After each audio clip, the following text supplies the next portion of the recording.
கர்த்தருடைய பரிசுத்த நாமத்திற்கு மகிமையும் கனமும் உண்டாவதாக. கடந்த வாரத்திலே ஈஸ்டர் செய்தியை கேட்டோம். இந்த வாரத்தில் தேவனுடைய செய்தியை நாம் கேட்கும்படியாக இப்படி வந்திருக்கிறோம். யாவரும் ஏசியா தீர்க்கதரிசியின் புஸ்தகம் 58ஆம் அதிகாரம் 11வது வசனத்தை எடுத்து வைத்துக்கொண்டு நாம் வாசிக்க கேட்போம். கர்த்தர் நித்தமும் உன்னை நடத்தி மகா வறட்சியான காலங்களில் உன் ஆத்துமாவை திருப்தியாக்கி உன் எலும்புகளை நினமுள்ளதாக்குவார். நீ நீர்ப்பாய்ச்சலான தோட்டத்தை போலவும் வற்றாத நீரூற்றை போலவும் இருப்பாய். எல்லோரும் சேர்ந்து வாசிப்போமா? சத்தத்தை இணைத்து எல்லோரும் ஒன்று போல நாம் இப்பொழுது வாசிக்க எங்கள் தருணத்தை கொடுக்கிறோம். எல்லோரும் ஏசாயா 58ஆம் அதிகாரம் 11வது வசனத்தை நிதானமாக நிறுத்தி வாசிப்போம்.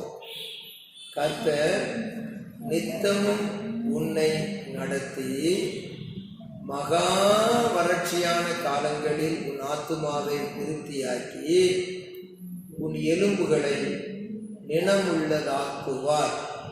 நீ நீர்ப்பாய்ச்சலான தோட்டத்தை போலவும் வற்றாத நீரூற்றை போலவும் இருப்பாய். இந்த வசனத்திலே ஆக்குவார் என்ற வார்த்தை the Lord is our maker, அவரே உண்டாக்குவார் என்ற அர்த்தம் அங்கே வருகிறது. படியுங்க. அந்த 4வது வரியிலே நினமுள்ளதாக்குவார். அப்படியானால் ஆக்குவார், இந்த வாக்கு தத்தத்தை கொடுக்கிற தேவன் இந்த வாக்கு தத்தத்தின்படியே காரியங்களை உண்டாக்குவார் என்று விசுவாசிப்போம். ஏசாயா 58ஆம் அதிகாரம் 11ஆம் வசனத்தினுடைய 1வது வாக்கியத்தை படிக்கும் பொழுது, கர்த்தர் நித்தமும் உன்னை நடத்தி, ஆங்கிலத்திலே the Lord will guide you continually என்று எழுதப்பட்டிருக்கிறது. the Lord will guide you continually, அதாவது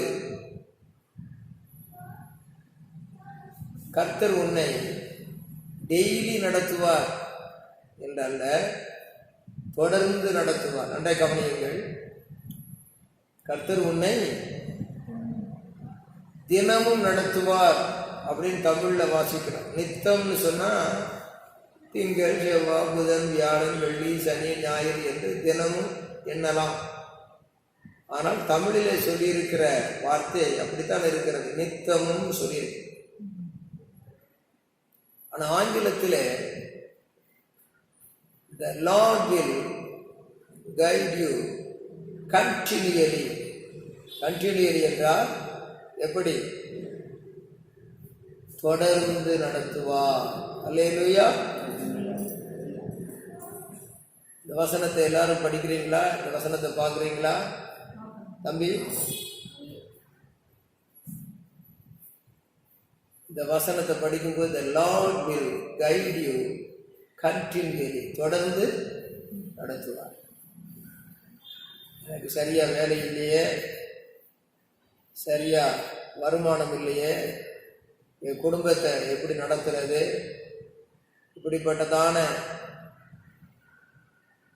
நியாயமான காரணத்தோடு சட்டத்திட்டங்கள் இருக்கும்போது என்னுடைய கம்பெனியை எப்படி நடத்துறது, என்னுடைய பொறுப்புள்ள வேலைகளை எல்லாம் எப்படி நடத்துவது, என்னுடைய பிஸ்னஸ் எப்படி நடத்துவது என்றெல்லாம் சிந்திக்கிற வேளையில் the Lord will guide you continually என்று அருமையான தீர்க்க தரிசன வசனம் ஏசியா தீர்க்கன் மூலமாக வருகிறது. அவர் எப்படிப்பட்ட காலங்களில் நடத்துகிறார் என்றால், மகா வறட்சியான காலங்களிலே நடத்துகிறார். மகா வறட்சியான காலங்கள் என்றால் இப்போ நம்முடைய சூழ்நிலை அப்படித்தான் இருக்குது. எல்லாமே வறட்சியான சூழ்நிலை. விரும்புகிறது போல உணவுப் பொருள்களோ அல்லது வேறு எந்த பொருள்களோ ஆங்காங்கே இருந்து தூரத்திலிருந்து போக்குவரத்து செய்யப்பட முடிகிறதில்லை. இங்கு பார்த்தாலும் வாசல்கள் அடைக்கப்பட்டது போல இருக்கிறது. உணவு பண்டங்கள் முதல் அடிப்படை தேவைகளை முதற்கொண்டு சகல தேவைகளிலும் மகா வறட்சியான காலமாக காணப்படுகிறது. அநேக தேசங்களிலே பஞ்சங்கள் காணப்படுகிறது. மகா வறட்சி, சாதாரண வறட்சி அல்ல, மகா வறட்சி, ட்ரை சிச்சுவேஷன். அப்படிப்பட்ட காலங்களிலும் ஆண்டவர் நடத்துகிறவர். மகா வறட்சியான காலங்களில் உன் ஆத்துமாவை திருப்தியாக்கி, அவர் ஆத்துமாவை திருப்தியாக்குகிற ஒரு தேவன். உன் எலும்புகளை நினமுள்ளது ஆக்குவார். ஆத்துமா என்பது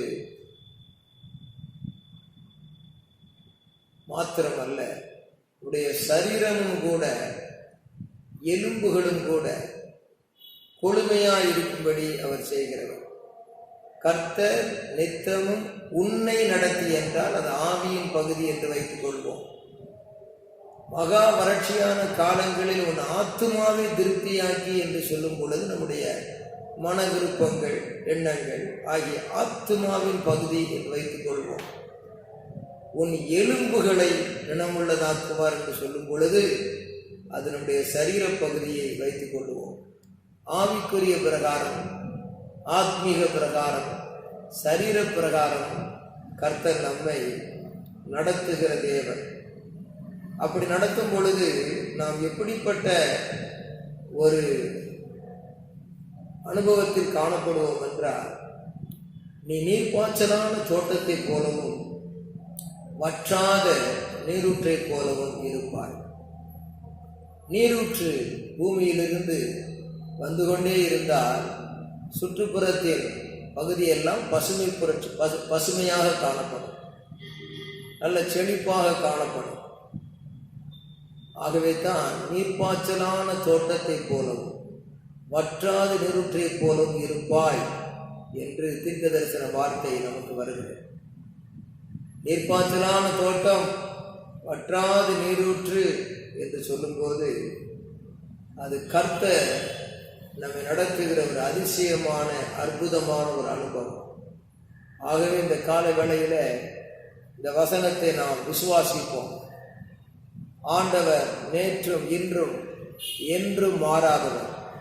இந்த வசனத்தை படிக்கும்போது யாரையாவது இப்படி ஆண்டவர் நடத்தி இருக்கிறாரா? வேதத்தில் இதற்கு ஆதாரம் இருக்கிறதா? இப்படிப்பட்ட அனுபவம் இது வெறும் வார்த்தையா அல்லது வாழ்க்கைக்கு இது பொருந்துமா என்று பார்க்கும்போது இதை உறுதிப்படுத்தும் வகையிலே வேதாகமத்தில் 1 ராஜாக்கள் 17ஆம் அதிகாரத்திலே ஒரு சம்பவத்தை நாம் தியானித்து இன்றைக்கு அதை விசுவாசித்து தேவ ஆசீர்வாதங்களை பெற்றுக்கொள்ளப் போகிறோம். 1 ராஜாக்களின் புஸ்தகம் 17ஆம் அதிகாரம் 1வது வசனத்தில் இருந்து நாம் வாசிக்க போகிறோம். இந்த வாசகத்திலே எலியாவை பற்றிய உண்மை சரித்திரம் சொல்லப்பட்டிருக்கிறது. கர்த்தர் எலியாவை எப்படி நித்தம் நடத்தினார், மகா வறட்சியான காலங்களில் நடத்தினார் என்றெல்லாம் நாம் பார்ப்போம். ராஜாக்கள் அரசாண்டு வந்த காலத்திலே 1 ராஜாக்கள் 17ஆம் அதிகாரம் 1ஆம் வசனம், கீலேயாத்தின் குடிகளிலே நிறுத்தி எல்லாரும் மெதுவாக இணைந்து வாசிக்கலாம்.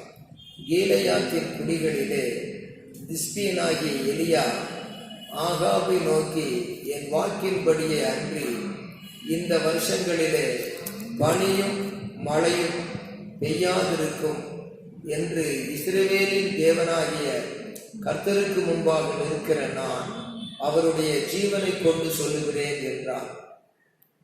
பின்பு கர்த்தருடைய வார்த்தை அவனுக்கு உண்டாயிற்று, அவர், நீ இவ்விடத்தை விட்டு கீழ்த்திசையை நோக்கி போய் யோர்தானுக்கு நேராயிருக்கிற கேரி தாற்றண்டையில் ஒளித்துக் கொண்டது. அந்த ஆற்றின் தண்ணீரை குடிப்பாய். அங்கே உன்னை போஷிக்க காகங்களுக்கு கட்டளையிடுவேன் என்றார். அவன் போய் கர்த்தருடைய வார்த்தையின்படியே யோர்தானுக்கு நேராயிருக்கிற கேரி தாற்றண்டையிலே தங்கியிருந்தான். காகங்கள் அவனுக்கு விடியற்காலத்திலே அப்பமும் இறைச்சியும் சாயங்காலத்தில் அப்பமும் இறைச்சியும் கொண்டு வந்தது. தாகத்திற்கு அந்த ஆற்றின் தண்ணீரை குடித்தான். தேசத்தில் மழை பெய்யாதபடியினால் சில நாளுக்கு பின்பு அந்த ஆறு வற்றி போயிற்று. அப்பொழுது கர்த்தருடைய வார்த்தை அவனுக்கு உண்டாயிற்று. அவர், நீ எழுந்து சீதோனுக்கு அடுத்த சாரிபாத் ஊருக்கு போ, அங்கே தங்கியிரு. உன்னை பராமரிக்கும்படி அங்கே இருக்கிற ஒரு விதவைக்கு கட்டளையிட்டேன் என்றார். அப்படியே அவன் எழுந்து சாரிபாத்துக்கு போனான். அந்த பட்டணத்தின் ஒளிமுக வாசலுக்கு அவன் வந்தபோது அங்கே ஒரு விதவை விறகு பொறுக்கி கொண்டிருந்தாள். அவன் அவளை பார்த்து கூப்பிட்டு, நான் குடிக்கிறதற்கு கொஞ்சம் தண்ணீர் ஒரு பாத்திரத்தில் எனக்கு கொண்டு வா என்றான். கொண்டு வர அவள் போகிற போது அவன் அவளை நோக்கி கூப்பிட்டு, கொஞ்சம் அப்பமும் உன் கையிலே எனக்கு கொண்டு வா என்றான். அதற்கு அவள், பானையில் ஒரு பிடி மாவும் கலயத்தில் கொஞ்சம் எண்ணெயுமே அல்லாமல் என்னிடத்தில் ஒரு அடையும் இல்லை என்று உம்முடைய தேவனாகிய கர்த்தருடைய ஜீவனை கொண்டு சொல்லுகிறேன். இதோ நானும் என் குமாரனும் சாப்பிட்டு செத்து போக அதை எனக்கும் அவனுக்கும் ஆயத்தப்படுத்துகிறதற்கு 2 விறகு பொறுக்குகிறேன் என்றாள். அப்பொழுது எலியா அவளை பார்த்து, பயப்படாதே, நீ போய் உன் வார்த்தையின்படி ஆயத்தப்படுத்து. ஆனாலும் முதல் அதிலே எனக்கு ஒரு சிறிய அடையை பண்ணி என்னிடத்தில் கொண்டு வா, பின்பு உனக்கும் உன் குமாரனுக்கும் பண்ணலாம். கர்த்தர் தேசத்தின் மேல் மழையை கட்டளையிடும் நாள் மட்டும் பானையின் மா செலவழிந்து போவதும் இல்லை, கலசத்தின் எண்ணெய் குறைந்து போவதும் இல்லை என்று இஸ்ரவேலின் தேவனாகிய கர்த்தர் சொல்லுகிறார் என்றான். அவள் போய் எலியாவின் சொற்படி செய்தாள்.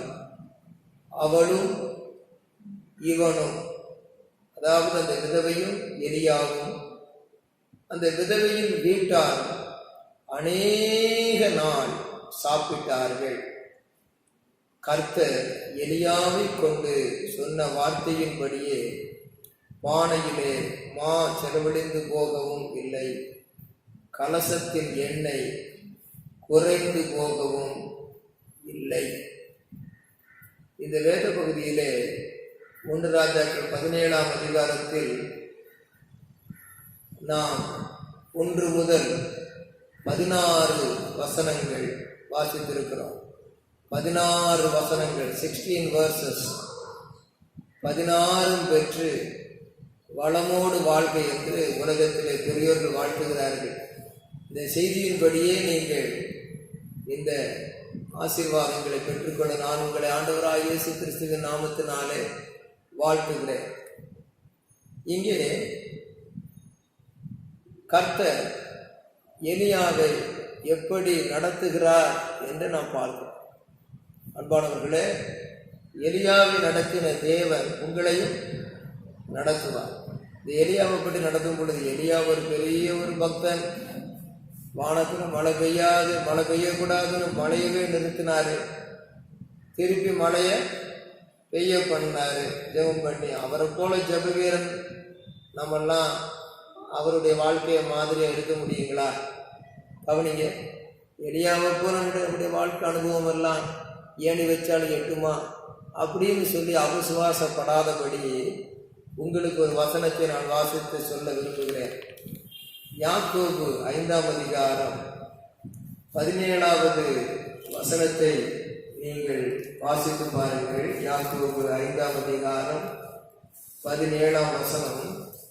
எலியா என்பவன் நம்மை போல பாடுள்ள மனுஷனாய் இருந்தும் மழை பெய்யாதபடிக்கு கருத்தாய் ஜெபம் பண்ணினான். அப்பொழுது 3 வருஷமும் 6 மாதமும் பூமியின் மேல் மழை பெய்யவில்லை. மறுபடியும் ஜெபம் பண்ணினான். அப்பொழுது வானம் மழையை பொழிந்தது, பூமி தன் பலனை தந்தது. இந்த வசனத்தை நாம் படிக்கும் பொழுது 1 ராஜாக்கள் 17ஆம் அதிகாரம் என்று ஞாபகம் வைத்துக் கொள்வது போல யாக்கோபு 5:17 இந்த வசனம் பொருத்தமா நீங்க ஞாபகத்தில் வச்சுக்கிடணும். எலியா என்று சொன்ன மனுஷனை பற்றி, பக்தனை பற்றி என்ன சொல்லுகிறது? எலியா என்பவன் நம்மை போல பாடுள்ள மனுஷன். பாடுள்ள மனுஷன் எப்படி இருப்பான்? பாடுபட்டு உழைக்கிற மனிதன் பலசாலியா இருப்பாங்கிறது உண்மைதான். ஆனா தொந்திய வயிறுமா இருப்பானா? தொந்திய வயிறுமா இருப்பானா? நல்ல வைரம் பாஞ்ச உடம்பா இருப்பான். வைரம் பாஞ்ச உடம்பு. அவன் கண்ணெல்லாம் புஷ்ஷுன்னு இருந்திருக்குன்னு சொல்ல முடியாது. அவனுடைய உடம்பெல்லாம் ரொம்ப குண்டா இருந்திருக்குன்னு சொல்ல முடியாது. ஏறு விழுகிறவங்களை பார்த்துருப்பீங்க, நல்ல வாட்ட சாட்டமா இருப்பாங்க. உயரமா இருந்தாலும் சரி, குள்ளமா இருந்தாலும் சரி, வாட்ட சாட்டமா இருப்பாங்க. வைரம் பாஞ்ச உடம்போட இருப்பாங்க. கண்ணமெல்லாம் ஒட்டின மாதிரி தான் இருக்கும். கை காலெல்லாம் ஒல்லியாக தான் இருக்கும். ஆனால் அவங்களோட நம்ம வேலை செய்ய முடியாது. உங்கள் முகங்களை நான் பார்க்கணும். உங்கள் ஆலயத்தில் உட்கார்ந்து இருக்கிறவங்க கொஞ்சம் முகம் தெரிகிற மாதிரி இருக்காது. அப்போ வாட்ட சாட்டமான உடம்பு. நல்ல எலியாவுக்கு தொந்தி இருந்ததா தொந்தி இல்லையா அப்படின்னு பைபிளில் தியானித்து படித்தா விளங்கும். எலியா முழங்கால் படியிட குனிந்து என்று வேதத்தில் நாம் படிக்கிறோம். கர்மேல் பர்வதத்தின் மேலே ஏறி மழை பெய்யறதுக்காக ஜெபம் பண்ணும் பொழுது தன்னுடைய முகம் முழங்காலில் பட அவன் குனிந்து என்று நாம் படிக்க முடியும். முழங்காலில் முகம் பதியணும்னு சொன்னால் துந்தி இருக்கிறவன் நிச்சயமா குனிய முடியாது. இதெல்லாம் வாசிக்கிறோம். இதெல்லாம் இப்படி விலைக்கு சொல்லணுமா நீங்க நினைக்கலாம். வாசிக்கிறவன் சிந்திக்க கடவன் என்று வேதம் சொல்லுகிறது. 1 ராஜாக்கள் புஸ்தகம் 17ஆம் அதிகாரத்தில் படிச்சோம் இல்லையா? தேசத்துல மழை பெய்கிற காலத்துல எலியா பர்வதத்தின் மேல் ஏறி ஜெபிக்கும் பொழுது அங்கே தன்னுடைய முகம் முழங்காலில் பட குனிந்து எழுதப்பட்டிருக்கிறது. 1 ராஜாக்கள் 18ஆம் அதிகாரம்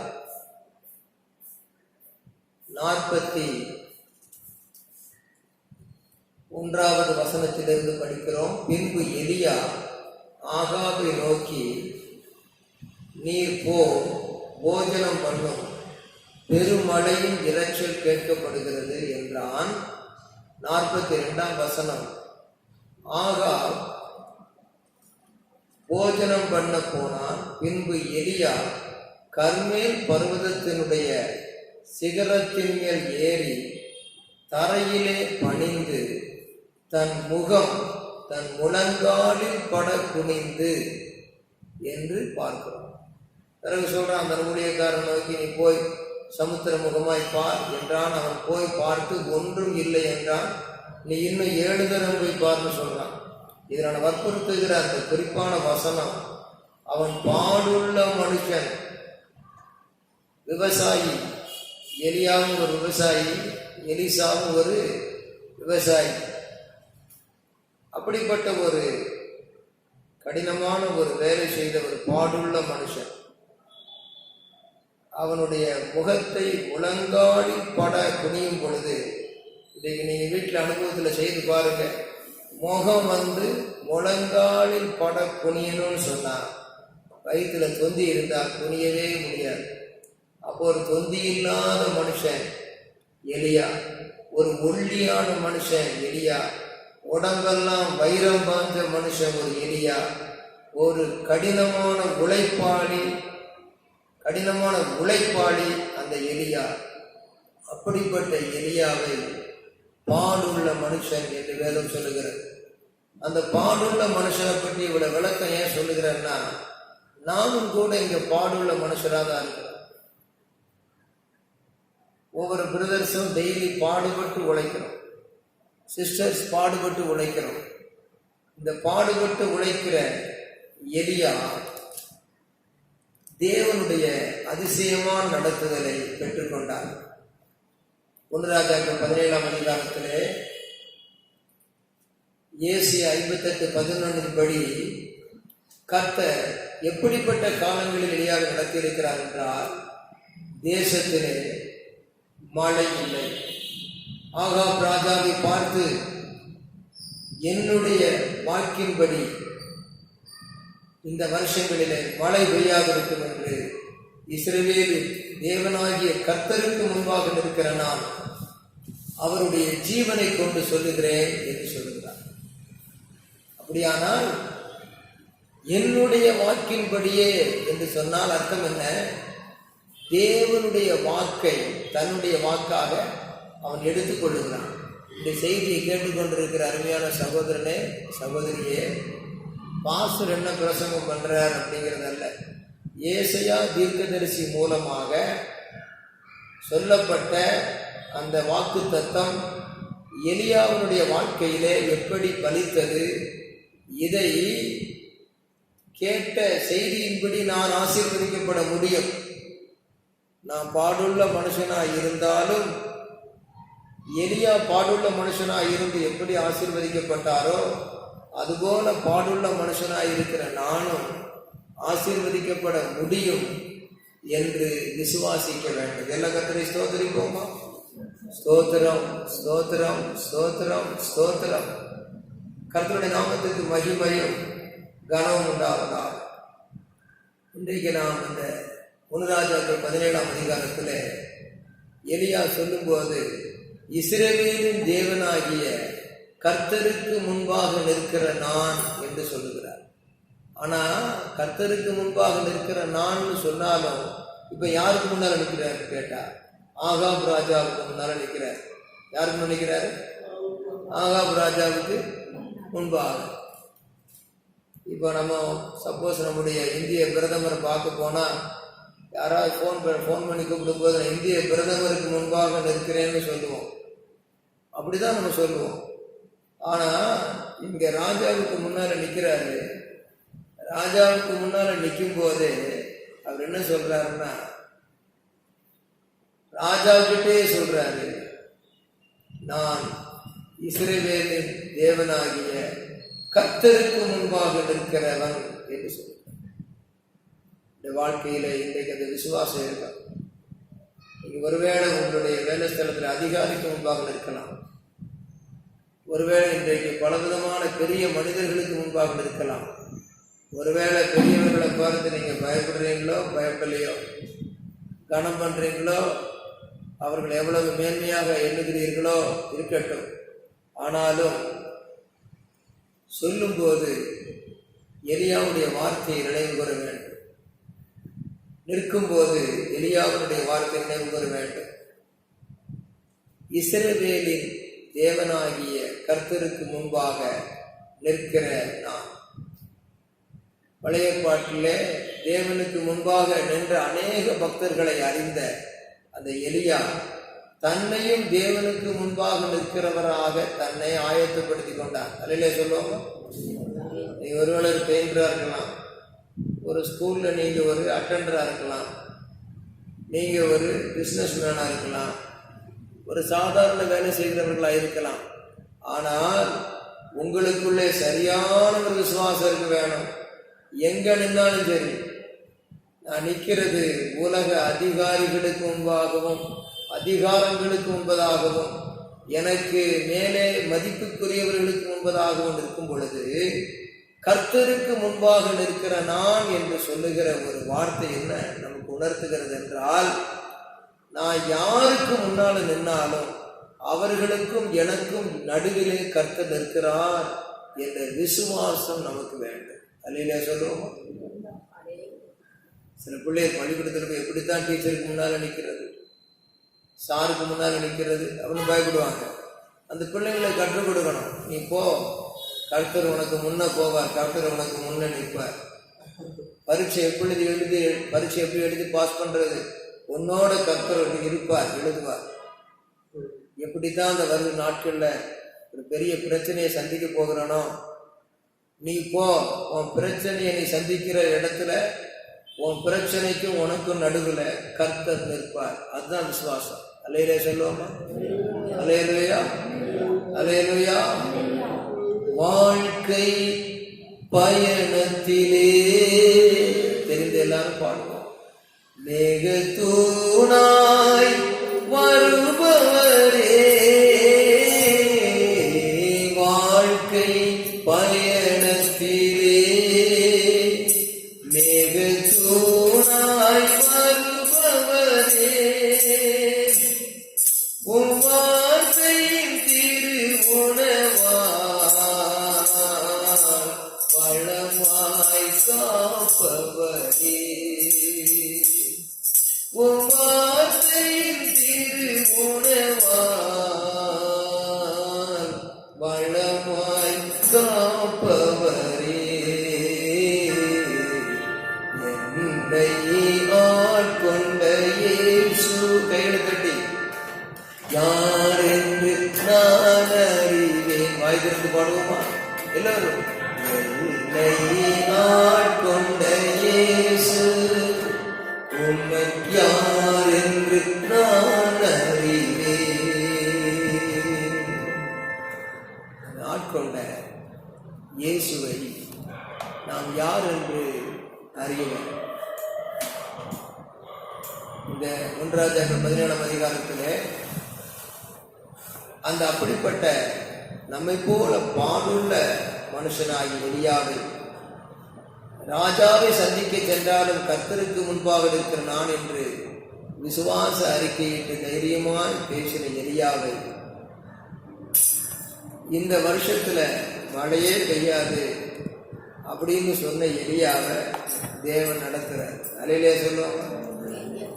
எலியா ஆண்டுகிட்ட கேட்டிருக்கேன், ஆண்டவரே ராஜா கிட்ட போய் இந்த வருஷத்துல மழை பெய்யாதுன்னு சொல்றீங்களே, ராஜா கிட்ட போய் மழை பெய்யாதுன்னு சொல்றீங்க, உங்களுடைய வாக்கு என்னுடைய வாக்கு நான் சொல்லி போடுறேன், ஆனா ராஜா எப்படி சாப்பிடுவாரு, பிரஜைகள்லாம் எப்படி சாப்பிடுவாங்க, இதை சொல்லுகிற நான் எப்படி சாப்பிடுவேன், இதெல்லாம் எதுக்காக அப்படின்னு கேட்டிருப்பார். அப்ப ஆண்டவர் அந்த நாட்களிலே வானாதி வானங்களையும் பூமியையும் படைத்த ஒரு பெரிய தேவன் உண்டு என்பதை இந்த பூலோகத்தில் இருக்கக்கூடிய என்னுடைய மக்கள் அறிந்து கொள்ள வேண்டும், அதை தெரிந்து கொள்ள வேண்டும், அதை புரிந்து கொள்ள வேண்டும். அதற்காகத்தான் இந்த காரியத்தை செய்கிறேன் என்று ஆண்டவர் எலியாவுக்கு வெளிப்படுத்தி இருந்தார். அல்லேலூயா சொல்லுவோமா? அல்லேலூயா. ஆகவே தான் தேவனுடைய வல்லமையை மகிமையை அறியும்படியாகத்தான் நமக்கு பலவித சோதனைகள் வருகிறது.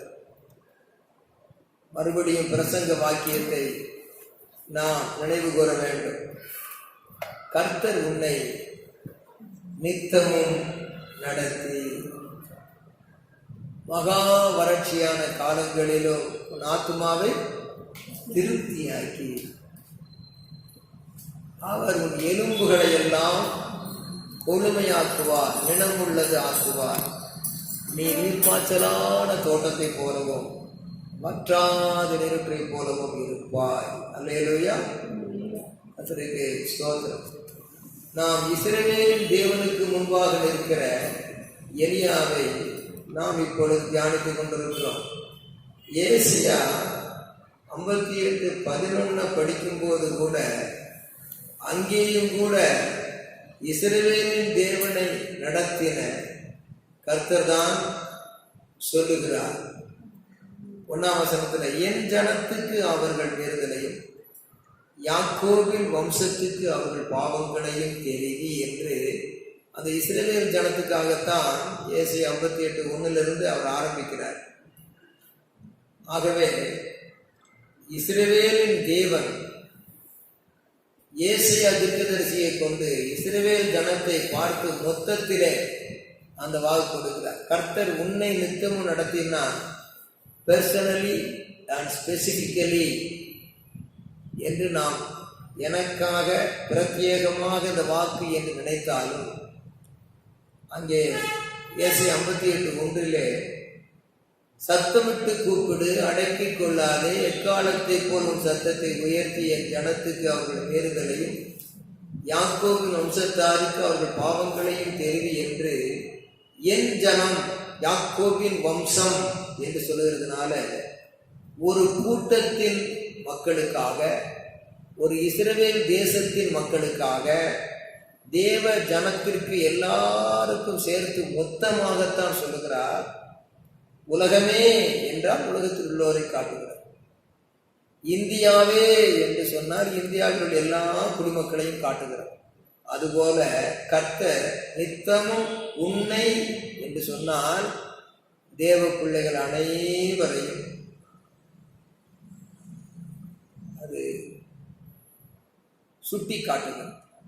ஆகவே தேவனுடைய பிள்ளைகளாகிய நாம் வேதத்தை வாசிக்கும் போது நம்ம எல்லாருக்காகவும் கர்த்தர் பேசுகிறார். இப்பொழுது எலியா என்ற ஒரு மனுஷனை எவ்வளவு அதிசயமாக நடத்துகிறார் என்று சொல்லி பார்க்கிறோம். இப்படிப்பட்டதான நித்தமும் நடத்துகிற தேவன், ஆங்கிலத்தில் நாம் சிந்தித்தபடி the Lord will guide you continually, தொடர்ந்து நடத்துகிறவர் என்று பார்க்கும் பொழுது இந்த எலியாவை எப்படி நடத்தினார் என்ற சுவாரஸ்யமான ஒரு தியானத்தை தொடர்ந்து நாம் கவனிக்க இருக்கிறோம். முதலாவது, அவர் வார்த்தையின் திருவுணவை அவனுக்கு கொடுத்து அவன் வாழ்க்கைக்கும் மறு உணவை கொடுக்கிறார். எல்லாரும் கவனியுங்கள், வார்த்தையின் திரு உணவை முதலாவது கொடுக்கிறார், வாழ்க்கைக்கு மறு உணவையும் தொடர்ந்து அவர் கொடுக்கிறார். ராஜாக்கள் 17ஆம் அதிகாரத்திலே 2ஆம் வசனத்தை எல்லோரும் சேர்ந்து படியுங்கள். பின்பு கர்த்தருடைய வார்த்தை எலியாவுக்கு உண்டாயிற்று. அல்லேலூயா. அதுதான் அங்க ரகசியம். 8ஆம் வசனத்திலையும் பார்த்தீங்கன்னா, அப்பொழுது கர்த்தருடைய வார்த்தை அவனுக்கு உண்டாயிற்று, எலியாவுக்கு உண்டாயிற்று. இந்த அனுபவம் தான் ஒரு தாய் வயிற்றுல குழந்தை உண்டாயிற்று அப்படின்னா அந்த தாய்க்கு அது உண்மையாகவே அது தனக்குத்தானே அது நன்றாக அனுபவத்தில் தெரியும். உண்டாயிற்று என்றால் அது தனக்குள்ளே உணர்ந்து அனுபவிக்கிற ஒன்று. அதுபோல கவனிக்கணும், சிஸ்டர் கவனிக்கணும், கர்த்தருடைய வார்த்தை உண்டாக வேண்டும். இந்த இடத்துக்கு போ, இந்த இடத்துக்கு போகாது, இதை செய், இதை செய்யாது என்று கர்த்தர் நமக்குள்ளே அவருடைய வார்த்தையை தருகிறவராய் இருக்கிறார். ஆகவே தான் உம் வார்த்தையின் திருவுணவால் வளமாய் காப்பவரே என்று பாடுகிறோம். ஆகவே நம்முடைய வாழ்க்கையின் பயணத்தில் எலியாவை கவனிப்போமா? 3ஆம் வசனத்தை படியுங்கள். நீ இவ்விடத்தை விட்டு கீழ் திசையை நோக்கி போய் யோர்தானுக்கு நேராய் இருக்கிற கேரி காற்றண்டையில் ஒளித்து கொண்டிரு. இப்ப நமக்கு இந்த கொரோனா வைரஸ் பரவுகிற காலங்களில் நம்முடைய மதிப்புக்குரிய பிரதமர் மோடி அவர்கள் எல்லாரும் வீட்டை ஒழித்து கொண்டிருங்கள், வெளியே வராதீங்க, வீட்டுக்குள்ளேயே அடங்கி இருங்கள் வியாதிகளெல்லாம் பரவுகிறது என்று நல்ல சட்டத்திட்டங்களை போட்டிருக்கிறார்கள். வேதத்திலும் ஒரு வசனம் உண்டு, சினம் கடந்து போகும் மட்டும் நீ ஒழித்து கொண்டு இரு என்று ஆண்டவர் வேதத்தில் ஏற்கனவே சொல்லியிருக்கிறார். சினம் என்றால் தேவகோபாக்கினையின் தண்டனைகளாகிய பஞ்சமோ, கொள்ளை நோயோ, துஷ்ட மிருகங்களால் வருகிற சேதமோ, வேறு எந்த விதமான பட்டயங்கள் உலாவுகிற யுத்தங்களோ தேசத்தில் நடக்கும்போது நாம் சினம் கடந்து போகும் மட்டும், தேவகோபாக்கினை அகன்று போகிற வரைக்கும் ஒழித்து கொண்டிருக்க வேண்டும் என்று சொல்லுகிறது. வேதவசனத்தை உட்கார்ந்து நம்ம கேட்டுக்கொண்டிருப்பதிலே முழு கவனத்தை செலுத்தும் பொழுதுதான் இந்த தியானம் நமக்கு ஆசீர்வாதமா இருக்கும். வீட்டில் கூட நீங்க கேட்டுக்கிட்டு இருப்பீங்க, வீட்டில் உட்கார்ந்துக்கிட்டு தொடர்ந்து கேட்கணும். வேத வசனத்துல முழு சிந்தையை செலுத்தணும். கர்த்தருடைய வேதத்தில் பிரியமா இருந்து இரவும் பகலும் அவருடைய வேதத்தில் தியானமாக இருக்கிற மனுஷன் பாக்கியவான். அவன் நீர்க்கால்களின் ஓரமாய் நடப்பட்டு தன் காலத்தில் தன் கனியை தந்து இலையுதிராக இருக்கிற மரத்தை போல் இருப்பான். அவன் செய்வதெல்லாம் வாய்ப்பு. Everything come to success. உங்களுக்கு எல்லாமே வெற்றியாக முடியும். சிலருக்கு ஏதோ ஒரு கதை கேட்கறது போல, ஏதோ உலக பிரகாரமான பல பாடல்களை கேட்கிறது போல சாதாரணமாக பிரசங்கத்தை கேட்டுக்கொண்டிருப்பார்கள். இல்லை அருமையானவர்களே, ஜீவனுள்ள தேவனுடைய வார்த்தையை நாம் கவனமாய் கேட்க வேண்டும். கல்கி, கல்கண்டு, ஆனந்த விகடன் போன்ற உலகத்தின் சாதாரண பத்திரிகை அல்ல வேதம். 40 இடங்களிலிருந்து வேறுபட்ட வெவ்வேறு தீர்க்கதரிசிகள் தேவனுடைய ஆவியினால் நிறைந்து எழுதினார்கள். அவர்கள் எழுதினது வெவ்வேறு இடங்கள், வெவ்வேறு நபர்கள், ஆனால் எல்லாம் ஒன்றுக்கொண்டு பொருத்தமாயிருக்கிறது. எல்லாவற்றுக்கு மேலாக இந்த வேத நாயகனாகிய தேவன் இன்றைக்கும் உயிரோடு இருக்கிறார். அவர் சொன்னவைகளெல்லாம் நிறைவேறிக் கொண்டு வருகிறது. ஆகையினாலே வேதத்தை, அது பழைய காலத்து சரித்திரமாகிய பழைய ஏற்பாடோ, புதிய ஏற்பாடாகிய புதிய சரித்திரமோ, எது படித்தாலும் சரி, ஆண்டவர் மரித்து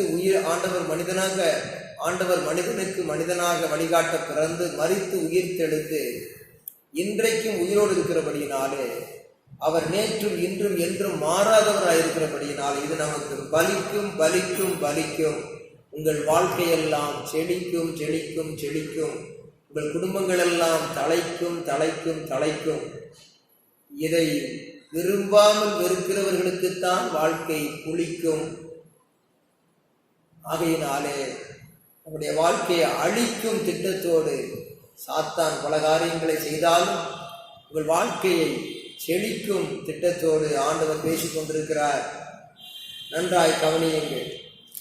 இங்கே இந்த சத்தியத்தை நாம் தியானிக்கும் பொழுது வார்த்தை தான் வாழ்க்கை, வாழ்க்கை தான் வார்த்தை அப்படிங்கிறத மறக்கக்கூடாது. எல்லாரும் சொல்லுங்க, வார்த்தை தான்.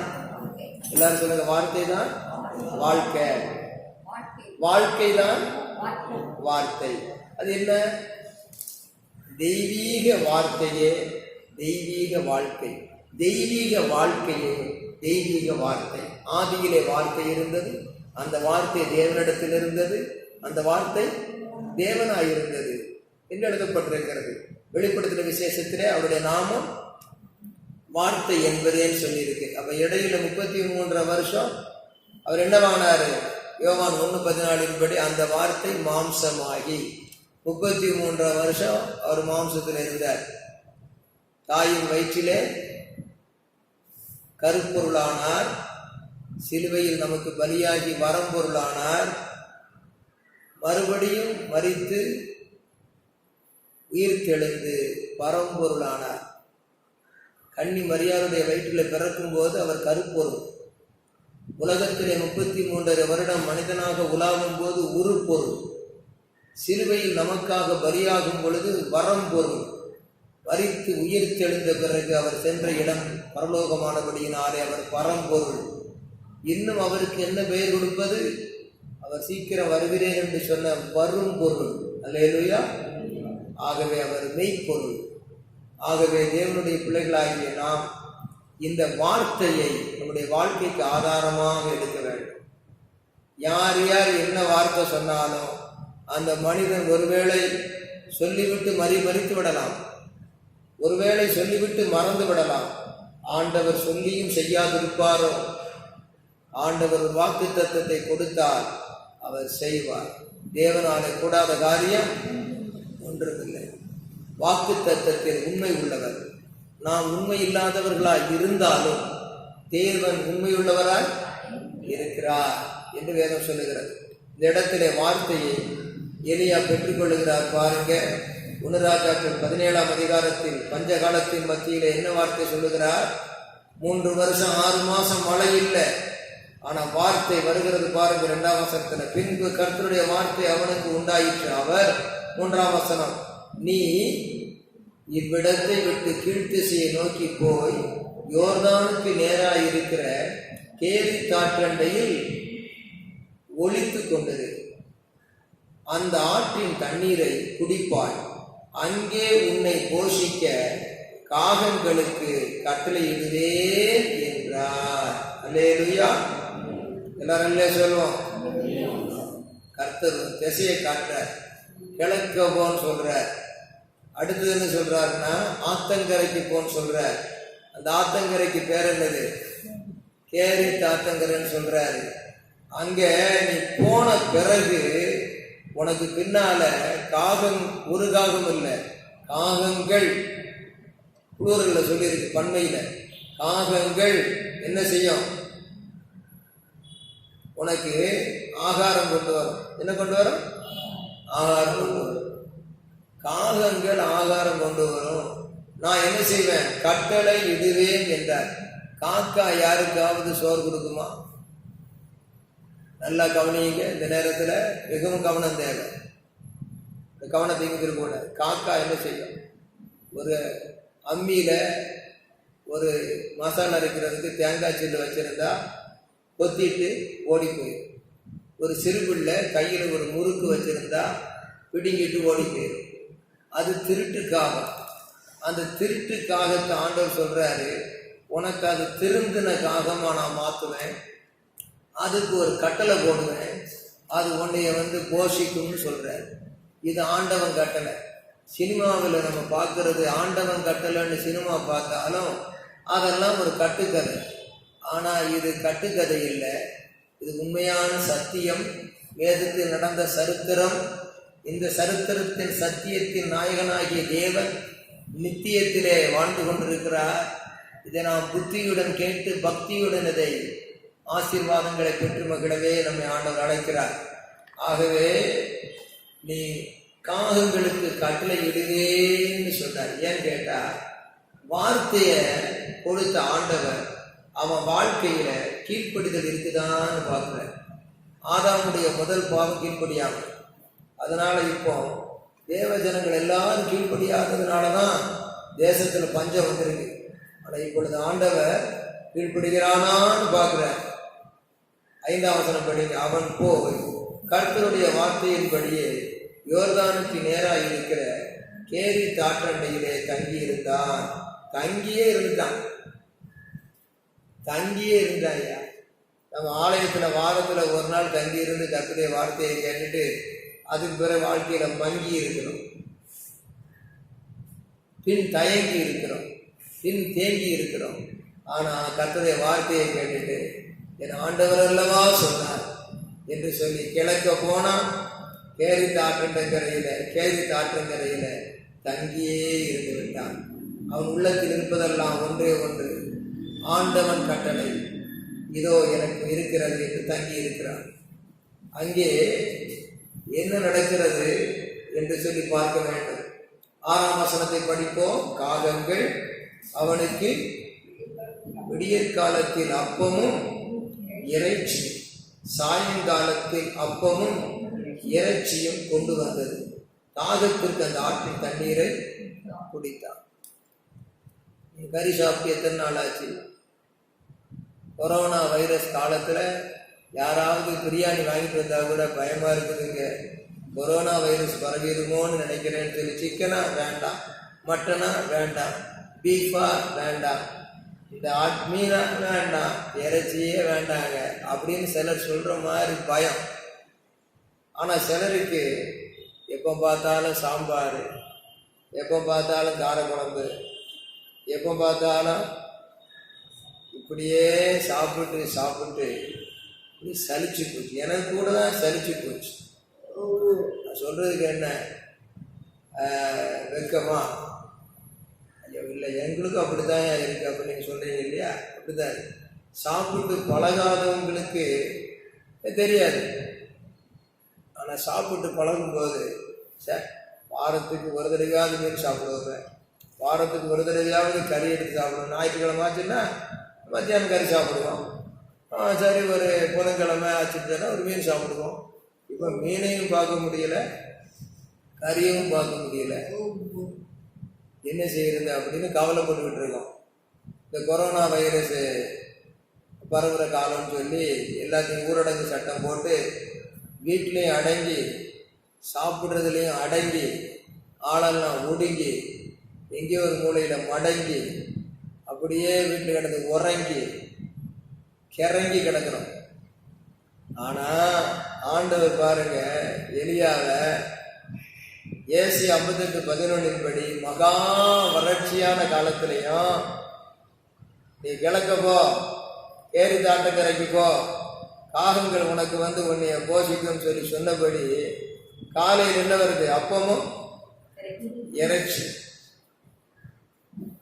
மாலையில் என்ன வருது? அப்பமும் பைபிள் போட்டிருக்கு. ஆளு கொஞ்சம் ஒல்லியான மனுஷன், தொந்தி இல்லாத மனுஷன், பாடுகள் பட்ட வைரம் பாஞ்ச ஒரு மனுஷன் உங்களுக்கு சொன்னேன். அப்போ இந்த மனுஷனுக்கு ஒரு சுத்து கொஞ்சம் குண்டாக இருப்பார், ஒரு சுத்து கொஞ்சம் பருமனாக இருப்பார். அந்த மாதிரி இது எலியாவை ஆண்டவர் அழகா போஷித்தார். அல்லேலூயா சொல்லுவாங்க. அல்லேலூயா. கர்த்தருக்கு ஸ்தோத்திரம் உண்டாவதாக. என்னுடைய மகனே, என்னுடைய மகளே, இதை கேட்டுக்கொண்டிருக்கிற உங்களுக்கு ஆண்டவர் எலியாவின் தேவன் நம்முடைய தேவனாக இருக்கிறார், உங்களுடைய தேவனாக இருக்கிறார். விசுவாசித்தால் நீ தேவனுடைய மகிமையை காண்பார். எங்கிருந்து வந்திருக்கோம்? இப்போ இந்த காலத்துல, பஞ்ச காலத்துல அது எங்க இருந்து வந்திருக்கணும்னு கேட்டா ராஜ அரண்மனையில தான் எல்லாம் இருக்கும். ஏன்னா ராஜ அரண்மனையில எல்லாம் சேகரிக்கப்பட்டிருக்கும். ராஜா வந்து சாப்பிட்றதுக்கு, சாப்பாட்டறைக்கு வருகிறதுக்கு முன்ன டைம்னு மணி அடிக்கும். அந்த காலத்துல மணி அடித்தவுடன் சரித்திரத்தின் பாரம்பரியங்களை தெரிந்து, பாரம்பரியங்கள் சரித்திரங்கள் படித்தால் விளங்கு உங்களுக்கு சொல்லுகிறேன். டைம்னு மணி அடிக்கும் போது அங்க உள்ள சாப்பாடு சாப்பிடுகிறதுக்கு ராஜா வருவார். ராஜா வருகிறதுக்கு முன்னே சமையல்காரர் என்ன செய்வான்னா சிக்கன் ரோஸ்ட்டு அப்படியே எடுத்து வச்சு அப்பங்களை வரிசையை அடுக்கி வச்சு டேஸ்ட்டு பார்த்துட்டு, அதுக்கு பிறகு டேஸ்ட்டு பார்த்த பிறகு கிச்சன்லேருந்து கொண்டு வந்து ராஜாவுடைய சாப்பாட்டறையில் வச்சுட்டு அவன் என்ன செய்வான்னா டைமுக்குன்னு மணி அடிப்பான். அந்த நேரத்தில் ராஜாத்தி, ராஜா எல்லாம் உள்ள வந்து என்ன செய்வாங்க, சாப்பாடு ரெடின்னு சொல்லி என்ன செய்வாங்க, சாப்பிட வருவாங்க. பாருங்க, ஜன்னல் திறந்துருக்குது. இப்படி ஜன்னல் திறந்திருக்கும் பொழுது ராஜாவும் ராஜாத்தையும் உள்ள ஆகாப் ராஜாவும் மனைவியும் அல்லது ஆகாப் ராஜா மட்டுமே சாப்பிட வருகிறதுக்குள்ள, நல்லா கவனிக்க, அந்த சாப்பிட வருகிறதுக்குள்ள விளங்குதா உங்களுக்கு சகோதரி? வேற எங்கேயாவது நீங்கள் வசனம் படிச்சுக்கிட்டு இருந்தீங்கன்னு புரியாது, தியானிக்கணும். அதாவது எனக்கு அப்படிதான் சந்தோஷமா இருக்கும். நீங்க வேற எதையாவது படிச்சுக்கிட்டு இருந்தீங்கன்னா பிரசங்கம் பண்ற உற்சாகமானது அவ்வளோ சந்தோஷமா இருக்கு. நீங்க கவனிக்கணும், என் முகத்தை பார்த்து கவனிச்சாதான் எனக்கு சந்தோஷமா இருக்கு. வீட்லயும் அப்படித்தான், கடல் மிட்டாய் எதுன்னுக்கிட்ட எங்கேயாவது மூலையில படுத்துக்கிட்டு கேட்டா பிரயோஜனம் கிடையாது. கர்த்தரை கனம் பண்ணணும். எப்போ வேதம் வாசிக்கலாம், குறிப்பிடுக்கலாம், பிரசங்கத்தை கவனிக்கணும். ஜன்னல் திறந்துருக்குது பார்த்தீங்களா, இடையில இதெல்லாம் பேச வேண்டிய ஆகிப்போச்சு. கவனம் தேவை. அப்போ உட்கார்றதுக்கு முதல்ல உட்கார தெரியணும். நானும் உங்களுக்கு நல்லபடியாக பிரசங்கம் பண்ண விரும்புகிறேன். அப்போ அந்த ஜன்னல் வெளியே என்ன வருது? காகங்கள் வருது. ஒரு காக்கா, கொஞ்சம் காக்கா வந்து என்ன செய்யுது, சிக்கன் ரோஸ்ட்டை தூக்கிட்டு போகுது. கொஞ்சம் காகங்கள் அப்பத்தை தூக்கிட்டு போகுது. தூக்கிட்டு போகிற வழியில் ஒரு காகம் ஒரு காகத்துக்கு பாதுகாப்பு. ஏன்னு கேட்டால், ஒரு காகம் அப்பத்தை எடுத்துக்கிட்டு தான் குஞ்சியை கொடுக்கறதுக்கு போக முடியாது. இன்னொரு காகம் சிக்கன் ரோஸ்ட் எடுத்துக்கிட்டு தன்னுடைய குஞ்சியை கொடுக்க போக முடியாது. ஏன்னு கேட்டால், கர்த்தர் என்ன போட்டிருக்காரு, என்ன போட்டிருக்காரு, கட்டளை போட்டிருக்காரு. அதிலே சொல்லுவோமா, இதுக்கு பேர் தான் என்னது, ஆண்டவன் கட்டளை. இதை வந்து ஒரு திரைக்காட்சியில் போடணும். இதெல்லாம் விசுவாசிகள்லாம் ஒன்றா சேர்த்து கொஞ்சம் பணத்தை செலவு பண்ணி இதை ஒரு படமாக எடுத்து இதை போட்டால் ஆண்டவன் கட்டளைன்னு சொன்னால் இது மெய்யான ஆண்டவன் கட்டளை.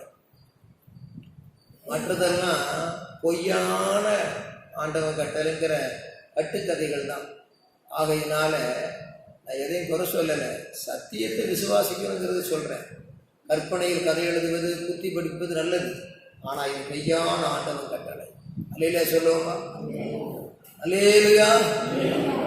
திருடுகிற காகம் திருந்துகிற காகமாக மாறி பசியினால் வருந்துகிற எலியாவுக்கு அப்பம் இறக்கி கொண்டு போகுது.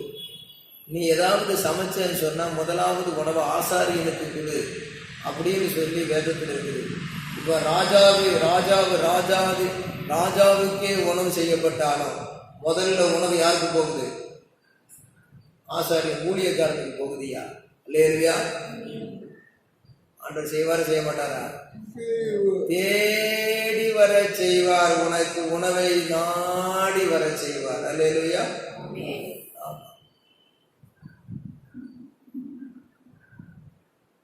கடந்த வாரத்தில் என்னுடைய வீட்டு வாசலில் நான் நின்று கொண்டிருந்தேன். இங்கே சில ஆலயத்துக்கு உள்புறத்து வேலைகள் நடந்து கொண்டிருந்தது. வேலைகள் முடிகிற நேரத்தில் கொஞ்சம் ஒரு 10-20 நாளாக வேலைகள் நடந்துக்கிட்டு இருந்தது. அப்போ போன வாரத்தில் ஒரு 10 நாளைக்கு இடையில வந்து ஒரு திடீர்னு வேலை முடிகிற நேரம் வேலை செய்கிறவங்களுக்கு சம்பளம் கொடுக்கணும். அதே நேரத்தில் வீட்லேயும் தேவை இருந்துட்டு தான் செய்யுது. திடீர்னு பார்த்தா ஒரு சகோதரன் ஃபோன் பண்ணுறாரு, 10 நிமிஷத்தில் உங்கள் வீட்டாண்ட நான் வர வேண்டியது இருக்குல்ல. எதுக்கு 10 நிமிஷத்தில் வரணும் அப்படின்னு? இல்லை ஒன்றும் இல்லை, வந்துட்டு போயிடுறேன். பார்த்தா ஸ்கூட்டரில் ஒரு 25 கிலோ அரிசி மூட்டை வச்சு இன்னொரு ஆளை வண்டி ஓட்ட சொல்லி, அவர் ஒரு ஆஃபீஸர், அவர் என்னுடைய சபையின் விசுவாசியும் இல்லை. அவர் நான் ஜெபிக்க போய் அன்பு கூறுகிற விசுவாசி தான். அவர் இருக்கிறது ஒரு 15 கிலோமீட்டருக்கு அந்த பக்கம். அவர் ஒரு பெரிய ஆஃபீஸர். அவர் கொண்டு வந்து 25 கிலோ அரிசி மூட்டையை இறக்கி போட்டுட்டு கையில் ஒரு 1200 ரூபாய் காணிக்கையை கொடுத்து விட்டு, ஐயா நான் உள்ளே வர நேரம் இல்லை, நான் போயிட்டு வரேன். இதை வந்து இந்த மாதம் என்னுடைய வருமானத்தை எல்லாம் இப்படிப்பட்ட ஒரு ஊழியர்களுக்கு என்று பகிர்ந்தளிக்கும்படி, தேவ பிள்ளைகள் இன்னும் சிலருக்கு பகிர்ந்தளிக்கும்படி நான் தீர்மானித்து பல ஆயிரங்களை செலவு பண்ணி செய்தேன் என்று அவர் கொடுத்து விட்டு போனார். உண்மையில் அந்த பணத்தை வாங்கி அந்த சம்பளத்தை நான் கொடுத்தேன். வீட்டில் அந்த ஒரு மூட்டை அரிசியை எடுத்து வீட்டுக்குள்ளே வைத்து, அப்போ அவர்கிட்ட சொன்னேன், நானும் சிலருக்கு இந்த மாதிரி தீர்மானமாக இருந்தேன், ஆனால் நான் செய்கிறதுக்குள்ளே நீங்கள் வந்து எனக்கு செய்துட்டீங்களே அப்படின்னு சொல்லி நானும் சில காரியங்களை செய்யும்படி வாங்கி வைத்தேன். புகனிக்க அப்படின்னு சொல்லி ஒரு வார்த்தையை சொன்னால் நீங்கள் அந்நிய பாஷை பேசுகிறீங்களா அப்படின்னு நினைப்பீங்க. குகனிய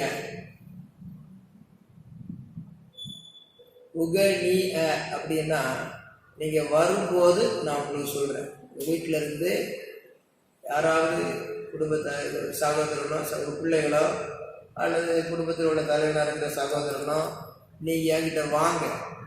இங்கே வரும்பொழுது குகனியான்னு சொன்னீங்க இல்லையா, குகனியான்னா என்ன அப்படிங்கிறத சொல்லி அந்த குகனியாவை உங்களுக்கு நான் தாரேன். அந்த குகனியாவை நீங்கள் வாங்கிக்கிட்டு போங்க. அந்த குகனியா அப்படின்னு இப்போ சொல்லும்போது என் மனைவிக்கே தெரியாது. அந்த குகனியா அப்படிங்கிறது இங்கே உட்கார்ந்துக்கிட்டு இப்போ கேட்டுக்கிட்டு யாருக்கும் தெரியாது. குகனியா அப்படின்னு ஒரு பொருள் இருக்கு. அந்த குகனியாங்கிற பொருளை நான் விசுவாசிகளுக்காக கொடுக்கறதுக்கு வச்சிருக்கிறேன். அது ஒருத்தர் வந்தாங்க, 2 பேர் வந்தாங்க, 3 பேர் வந்தாங்க. ஒருத்தருக்கு அந்த குகனியாவை கொடுத்தேன். நீ யார் யார் வர்றீங்களோ குகனியாவை கொடுப்பேன். நான் இப்போ வீட்டுக்கெல்லாம் விசிட்டிங் வர முடியல. ஏன்னு கேட்டால் சட்டம் என்பது ஒரு புறம் போடப்பட்டிருந்தாலும் தேவ திட்டத்தின்படி இந்த ஆலயத்துக்குள்ளே லிஃப்ட் ப்ராவிஷன் ஒர்க் 20-25 நாட்களாக நடக்கிறது. வேலைக்கு கூப்பிட்ட போது வராதவங்கெல்லாம் தேடி வந்து வேலை செய்கிறாங்க. இந்த நேரத்தில் தொடர்ந்து அதை கவனித்து கொண்டு தேவ திட்டத்தின் பணியில் இணைந்திருக்கிறேன். ஆகவே நீங்கள் பஞ்ச காலத்திலும் மகா வறட்சியான காலத்திலும் போஷிக்கிறவர் மாத்திரமல்ல, நமக்கு வேண்டிய கட்டுமான வேலைகளை கூட செய்கிறதுக்கு அதிசயமாக நடத்திக்கிட்டு இருக்கார். எனக்கு தாத்தாவுக்கு சொத்து இல்லை, எங்கள் அப்பாவுக்கு சொத்து இல்லை, எந்த விதமான சொத்தும் இல்லை.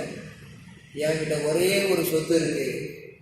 அப்பா என்னோட கூட இருக்கிறார், உங்களோடு கூட இருக்கிறார், அவர் நடக்கிறார். நீங்க வந்து பாருங்க, உங்களுக்கு தெரியும். தந்து பாருங்க நான் சொல்லலை, வந்து பாருங்கன்னு சொல்றேன். மறுபடியும் சொல்றேன், குகனியா வர்றவங்களுக்கு கொடுக்கப்படும். எல்லாருக்கும் அல்ல, சபையின் விசுவாசிகளாக இருக்கப்பட்ட என்னுடைய மந்தை விசுவாசிகளுக்கு நான் குகனியா வாங்கி வச்சிருக்கேன். அந்த குகனியாவை நீங்கள் வாலிப சகோதரர்களாக இருக்கிற பிள்ளைகளையோ, இல்லை குடும்ப தலைவராக இருக்கிற நீங்களோ, இல்லை குடும்ப தலைவியாக இருக்கிற சகோதரியோ ஒரு அன்போடு பார்த்துட்டு தான் போங்களேன். பலரை வந்து ஒரு ஆளை அலைஞ்சு பார்க்குறதுக்கு ஒரு ஆளை எல்லாரும் மாறி மாறி வந்து பார்க்குறது ரொம்ப லேசு. கர்த்தருக்கு ஸ்தோத்திரம் உண்டாவதாக. ஆகையினால அன்பு உங்களை பற்றி உள்ளத்திலே இருக்கிறது, உங்களுக்கும் உள்ளத்திலே அன்பு இருக்கிறது. உள்ளத்திற்கு உள்ளம் விளங்கும். சில ஃபோன் பண்ணி விசாரித்தீர்கள், உங்களோடு பேசினேன். நான் அதிகமாக ஃபோன் பண்ணி விசாரிக்க இன்னும் ஆரம்பிக்கலை. ஏதோ அவசியப்படும் போது பிரதர் மணி வாங்க இந்த மைக் செட்டை போடுங்க, பிரதர் நீங்கள் வாங்க இந்த காரியங்களை செய்யுங்கன்னு சொல்லியிருக்கேன். ஏன்னு கேட்டிங்கன்னா, ஆவிக்குரிய உலகத்தின் உலகப்பிதா தேவனை நாம் எல்லாரும் நாட வேண்டும். ஆவிக்குரிய தந்தையாக இருக்கிற ஊழியரை நீங்களே நாடி ஓடி அன்பு கூற வேண்டும். ஃபோனில் பேசணும். பாஸ்டர் எப்படி இருக்கிறாங்க, பாஸ்டர் அம்மா எப்படி இருக்கிறாங்க, பாஸ்டர் வீட்டில் எப்படி இருக்கிறாங்க, கொஞ்சம் பார்த்துட்டு வாங்களேன் அப்படின்னு சொல்லணும். காகங்களே எலியாவை தேடி வந்தது.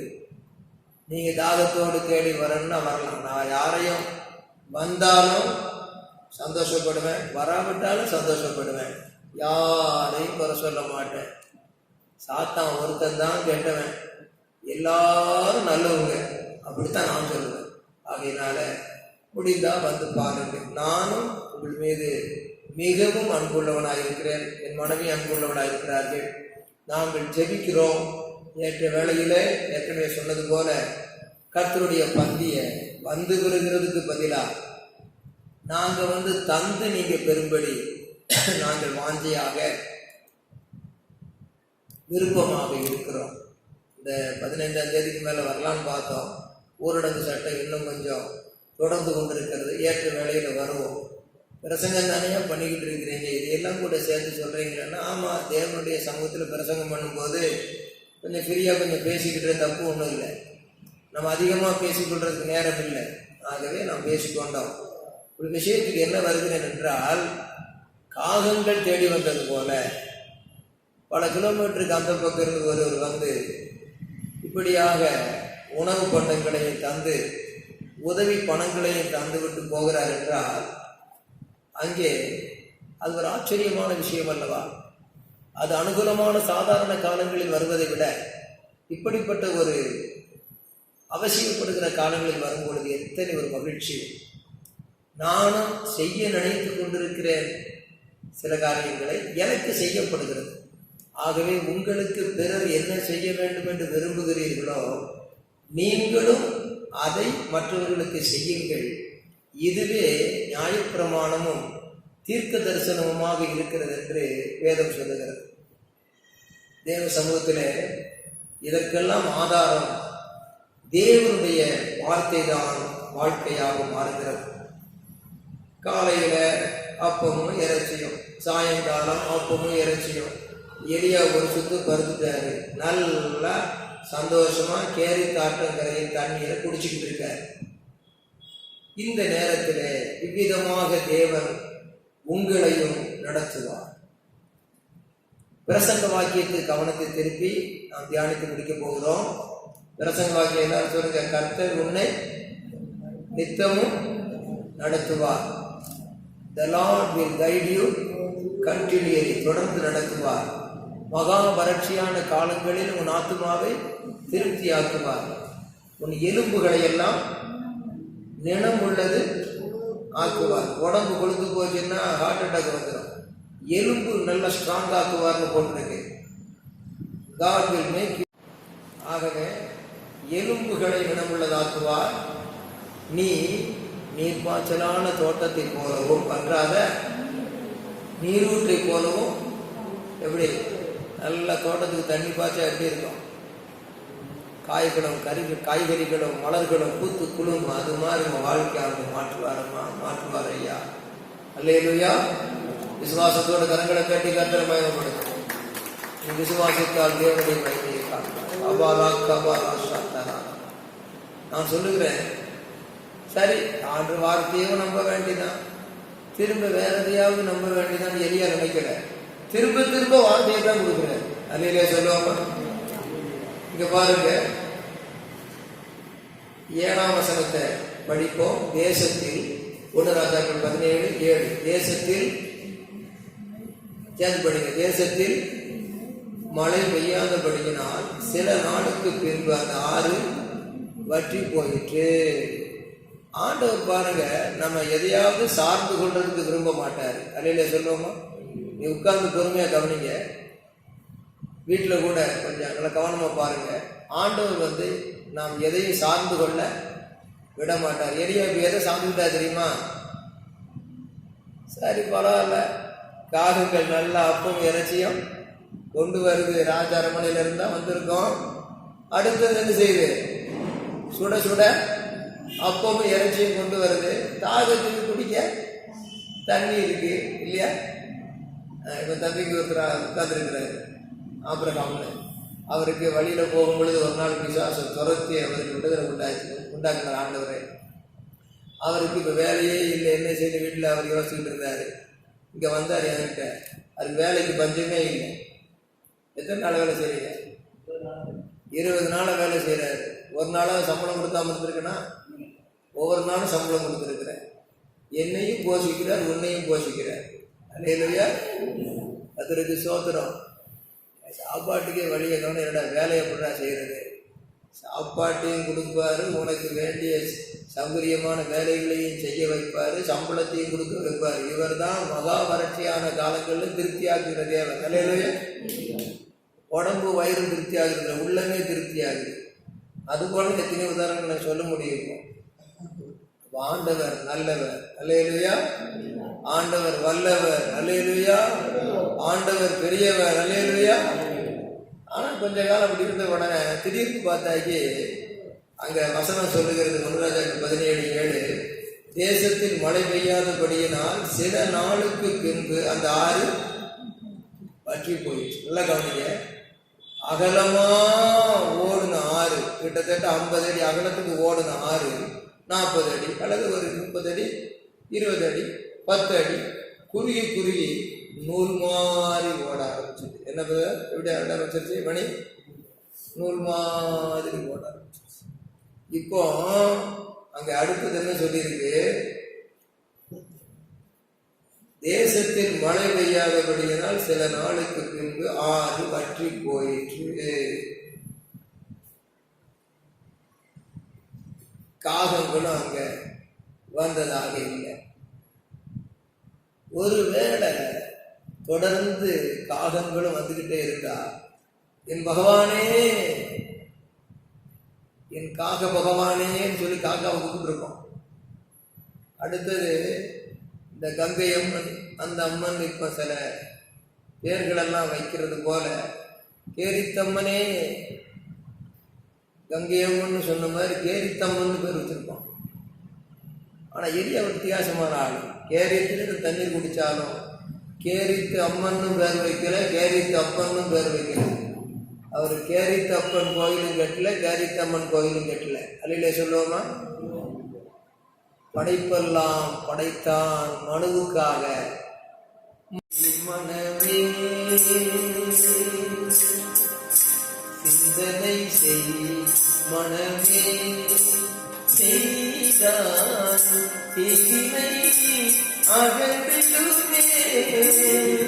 இயேசுநாதனை தேவகுமாரனை சிந்தனை செய், மனமே மனமே.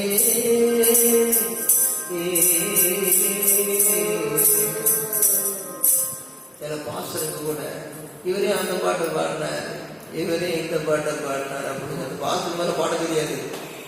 ரெண்டாவது பாட தெரிஞ்சாலும் பாட மாட்டார். நல்ல காரியங்களை எல்லாவற்றையும் சோதித்து பார்த்து நலமானதை பிடித்து கொள்ளுங்கள்னு பைபிள்ல போட்டிருக்கு. சில புலவர்களும் சொன்னார்களே என்று வேதத்தில் எழுதி வச்சிருக்கு. அதை எடுத்து கையாளுற விதம் தான் இருக்குது. அல்லேலூயா. ஆமா, தீ நல்லதுதான். கூரையில வச்சா வீடு கொளுத்தி எரிஞ்சு போயிடும். அடுப்புல வச்சா தோசை விட்டு சாப்பிடலாம், பருப்பு வேகும். இந்த புத்தி இல்லாம சிந்தனை பண்ணாம எல்லாத்தையும் மத வைராக்கியத்திலையும் மார்க்க வைராக்கியம் இருக்கக்கூடாது. வேதத்தின்படி நடக்கிற உத்தம மார்க்கத்தால் பாக்கியவான்கள். அல்லேலூயா. கவனியுங்க. சிந்தனை செய் மனமே, சிந்தனை செய் மனமே, செய்தான் தீவினை அகற்றிலுமே. தேவகுமாரனை இயேசு நாயகனை, தேவகுமாரனை இயேசு நாயகனை. அங்கதான் சிந்தனை செய் மனமே. எங்க அப்பா ஒரு முருக பக்தர். அவர் சிவகாமியின் மகனை சண்முகனையும் பாடுவார். நான் கண்கண்ட தெய்வம் இயேசுவை தரிசித்ததுனால் இப்படி நான் பாடுவேன். சிந்தனை செய் மனமே, செய்தான் தீவினை அகற்றிடுமே. தேவகுமாரனை இயேசு நாயகனை சிந்தனை செய் மனமே மனமே.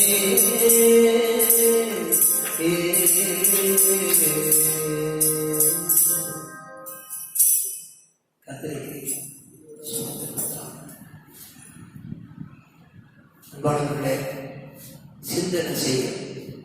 அவன் கேரித்தம்மன் கேரித்தப்பன் ஒரு நதிக்கு ஒரு ஆத்துக்கு பேர் வச்சிருக்கல, அல்லது காலத்தை போய் பகவானையும் கும்பிடல.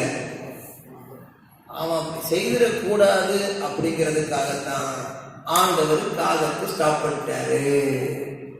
ஆண்டவர் யாரை ஸ்டாப் பண்ணிட்டாரு? கேரித்தாத்தினுடைய தண்ணீரையும் ஸ்டாப் பண்ணிட்டாரு. நீங்க இன்னைக்கு யாராவது உங்களுக்கு ₹1,00,000 கொடுத்தாலும் சரி, யாராவது உங்களுக்கு ரொம்ப நல்ல உதவி செய்தாலும் சரி, அது பாஸ்டரா இருந்தாலும் சரி, அது உலகத்தில் எவ்வளவு பெரிய பெரிய மனுஷனா இருந்தாலும் சரி, அந்த பெரிய மனுஷன் பெருமையா பேசினான்னா அவன் சாப்டர் க்ளோஸ். அதுக்கு மேல அவனை கூட செய்ய வேண்டியது செய்ய மாட்டேன். அதே மாதிரி பெற்றுக்கொண்டவனும் ஐயா நீங்க தான் ஐயா கடவுள்னு சொல்லிட்டாச்சு. இவனும் கேட்டான் அவனும் கேட்டான். நன்மையை பெற்றுக்கொண்டவன் கூட கடவுள் இந்த மனிதன் மூலம் செய்தார், இந்த மனுஷன் மூலம் செய்தார், அதைத்தான் சொல்லணுமே தவிர மனிதனை கடவுள் ஆக்கவே கூடாது. உனக்கு நன்மை செய்ய வைத்தவர், உனக்கு நன்மை செய்ய வைத்தவர் இறைவன், கர்த்தர் அல்லவா, கடவுள் அல்லவா. நன்மையை நீ பெறச் செய்தவர் கர்த்தர் அல்லவா, கடவுள் அல்லவா. அந்த தேவனை மறந்து கடவுள் போல அப்படி கூட சொல்லக்கூடாது. கடவுள் போலன்னு சொல்லக்கூடாது. கடவுள் ஒருவர் தான், அவர் அவர்தான், மனுஷன் மனுஷன்தான், தெய்வம் தெய்வம் தான். இந்த சத்தியத்தை அனைவரும் எடுத்துக்கொள்ள வேண்டும், யாராயிருந்தாலும் சரி. ஆகவே ஆண்டவரை முழுவதுமாக நம்பும் பொழுது ஆண்டவர் தம்முடைய வார்த்தையை கொண்டு நடத்துவார். வேத பாட போதனையோடு கூடிய அவருடைய இனிமையான செய்தியை கேட்டுக்கொண்டிருக்கிற வேளையில் தொடர்ந்து என்ன நடக்கிறது பாருங்கள். கர்த்தர் நித்தமும் உன்னை நடத்துவேன் என்று சொன்னவர் குறிப்பிட்ட நாட்கள் நடத்தி, சரி காகங்களும் வரல, 6 வத்தி போச்சு. என்ன செய்தார்? 8ஆம் வசனம் படிங்க. 1 17:8. அப்பொழுது கர்த்தருடைய வார்த்தை அவனுக்கு உண்டாயிற்று. முதலாவது என்ன உண்டாச்சு? கீழ்த்தசைக்கு போ, கேள்வி ஆற்றக்கரைக்கு போ, உன்னை கோதுக்கு காவல்களை கட்டிட்டு முதல்ல என்ன உண்டாச்சு? எலியாவுக்கு வார்த்தை உண்டாச்சு. என்ன உண்டாச்சு? இப்ப என்ன உண்டாச்சு? அதான் சொன்ன, வாழ்க்கை தான் வார்த்தை தான் வாழ்க்கை, வாழ்க்கை தான் உனக்கு என்ன நடக்க போது உள்ளத்துல சொல்லியிருப்பார். இந்த மாதிரி செய்ய போறான், அந்த மாதிரி பண்ண போறான், நாட்டில் நடக்க போகுது, வீட்டில் நடக்க போகுது, குடுகுடுப்பக்கார கதை இல்லைது. நீ கும்பிடுகிற ஆண்டவர் குடுகுடுப்பக்காரன் இல்லை, உனக்கு குடும்பம் முழுவதையும் வாழ வைக்கக்கூடிய வல்லமை உள்ள ஆண்டவர். அல்லையிலே சொல்லுவோம், அதற்கு சோதனம். இங்க பாருங்க 8ஆம் வசனம். அப்பொழுது கர்த்தருடைய வார்த்தை 2ஆம் தரமும் அவனுக்கு உண்டாயிற்று. அவன், நீ எழுந்து சீதோனுக்கு அடுத்த சாரிபாத் ஊருக்கு போய் அங்கே தங்கியிரு, உன்னை பராமரிக்கும்படி பராமரிக்கும்படி அங்கே இருக்கிற ஒரு விதவைக்கு கட்டளை இட்டேன் என்றார். முதல்ல சொன்னாரு, நீ போ, தம்பி கவனிங்க, நீ போ காகங்களுக்கு கட்டளை இடுவேன்னு சொன்னார். அது ஃபியூச்சர் டென்ஸா, பாஸ்ட் டென்ஸா, பிரசன்ட் டென்ஸா? கட்டளை இடுவேன் அப்படிங்கிறது கடந்த காலமா, நிகழ்காலமா, வருங்காலமா? கட்டளை இடுவேன் அப்படிங்கிறது வருங்காலம். அருமையா சொன்னார் தம்பி. அப்ப நீ கட்டளை இடுவேன்னா நீ போன பிறகு கீழ்ப்படுகிறியான்னு பார்த்து உனக்கு செய்ய வேண்டியது செய்வேன்னு சொன்னார். நீ கீழ்ப்படிஞ்சது கண்டுபிடிச்சிட்டார். உபாகம் 28 படி கீழ்ப்படிஞ்ச ஆசீர்வாதம். கீழ்படிஞ்சிட்டான் பையன் கெட்டிக்காரன் அப்படின்னு சொல்லிட்டு என்ன செய்தாருன்னு கேட்டா, அடுத்தது பேசும்போது நீ போ, ஒரு விதவைக்கு கட்டளை இடுவேன்னு சொல்லல, கட்டளை இது கட்டளை இட்டேங்கிறது பிரசன்ட் டென்ஸா, பாஸ்ட் டென்ஸா, ஃபியூச்சர் டென்ஸா? கட்டளை இட்டேன் அப்படிங்கிறது பாஸ்ட் டென்ஸ், கடந்த காலம். முதல்ல வருங்காலம், இப்போ நான் செய்ய வேண்டியது செய்யறேன்னு சொன்னாரு, இப்போ செய்ய வேண்டியது செய்துட்டேன் இப்போ அப்படிங்கிற. என்ன நல்ல ஆண்டவர்! கரங்களை தட்டி கர்த்தரை மேம்படுத்துவோம். நீங்க ஆண்டவர் கட்டளை இட்டாருங்க. என் மகனே, நான் கட்டளை இட்டுட்டேன், என் மகளே உன கட்டளை இட்டுட்டேன், ஆண்டவன் கட்டளை. இனி நீ என் கீழ்படுத்திட்டதுனால முதல்ல போ, பிறகு உனக்கு நான் செய்ய வேண்டியது செய்யறேன்னு செய்தேன். இப்போ நான் செய்ய வேண்டியதை செய்துட்டேன், நீ தைரியமா போ. தீர்க்க தரிசனமாய் ஆண்டவர் சொல்லுகிறார். கரங்களை கட்டி கர்த்தரை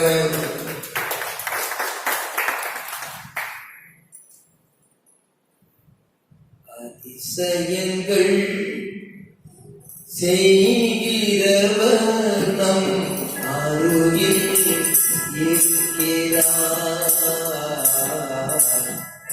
அற்புதங்கள் செய்கிறவர் அவர் நமக்குள் வசிக்கிறார்.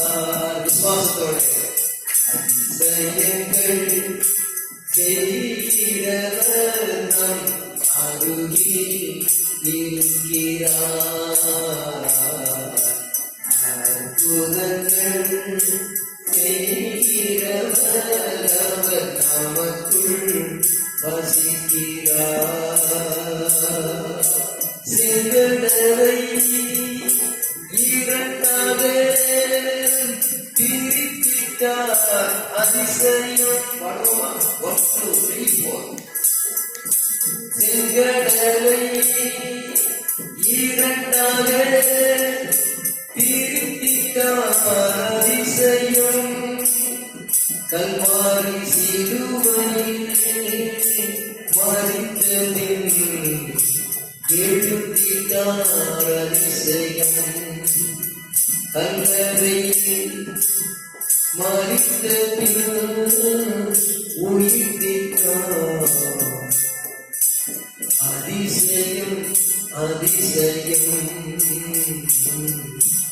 அதிசயங்கள் செய்கிறவர் நம் அருகில் இருக்கிறார்.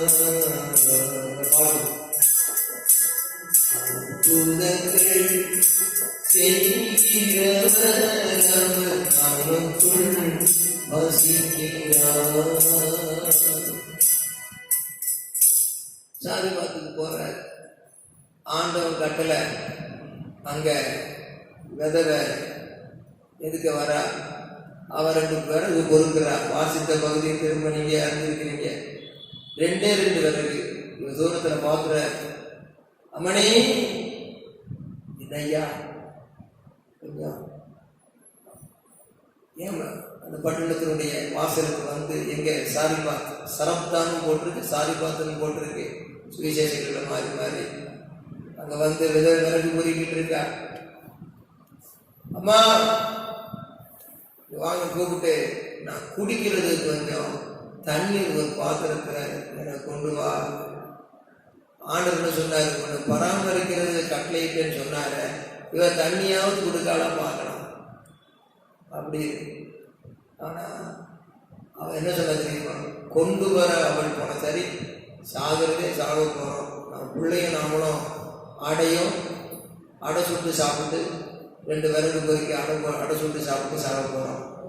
ஒரு புண்ணியம் செய்து சாவாங்க, ஒரு தண்ணியாச்சு தண்ணி கேட்கிறாருன்னு தண்ணி கொண்டு வர போறான். தண்ணி கேட்ட பஞ்சமான அந்த சூழ்நிலையும் பாருங்க, போயா இந்த வேலை இல்லை அப்படின்னு சொல்லலை. ஏன்னா ஆண்டவன் கட்டளை அவங்க உள்ளத்துல இருக்கு.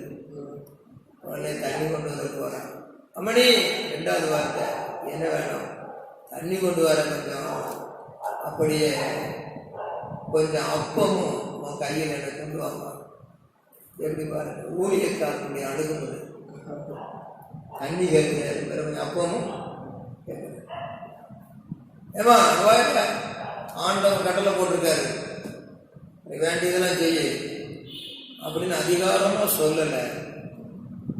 அவன் தான் தேவ ஊழியன். நிறைய சொல்லுவோம், ஊழியனுடைய ஒரு கனிவான எண்ணம், ஒரு அன்பான இதயம், ஒரு பணிவான குணம். யார் தெரியுமா, நான் ஊழியக்காரன், கொடுத்தாலும் உனக்கு ஆசீர்வாதம், கொடுக்கலன்னா உனக்கு சாபம் அப்படி சொல்லலை. நிறைய சொல்லுவோம், ஊழியக்காரன் எல்லாம் படிக்க வேண்டிய பாடங்கள் தான் இருக்கு, விசுவாசியும் படிக்க வேண்டிய பாடங்கள் தான் இருக்கு. இது கல்யாணமாகாத சன்னியாசி, இந்த அம்மா கல்யாணமாகி கணவனை இழந்த ஒரு பெண்மணி இந்த இடத்துல கொண்டு வந்து சேர்க்கிறா இருப்பாரு. கத்தருக்கு சோதனம். அந்த உடனே தண்ணி கொண்டு வா, பிறகு கொஞ்சம் அப்பம் கொண்டு வா.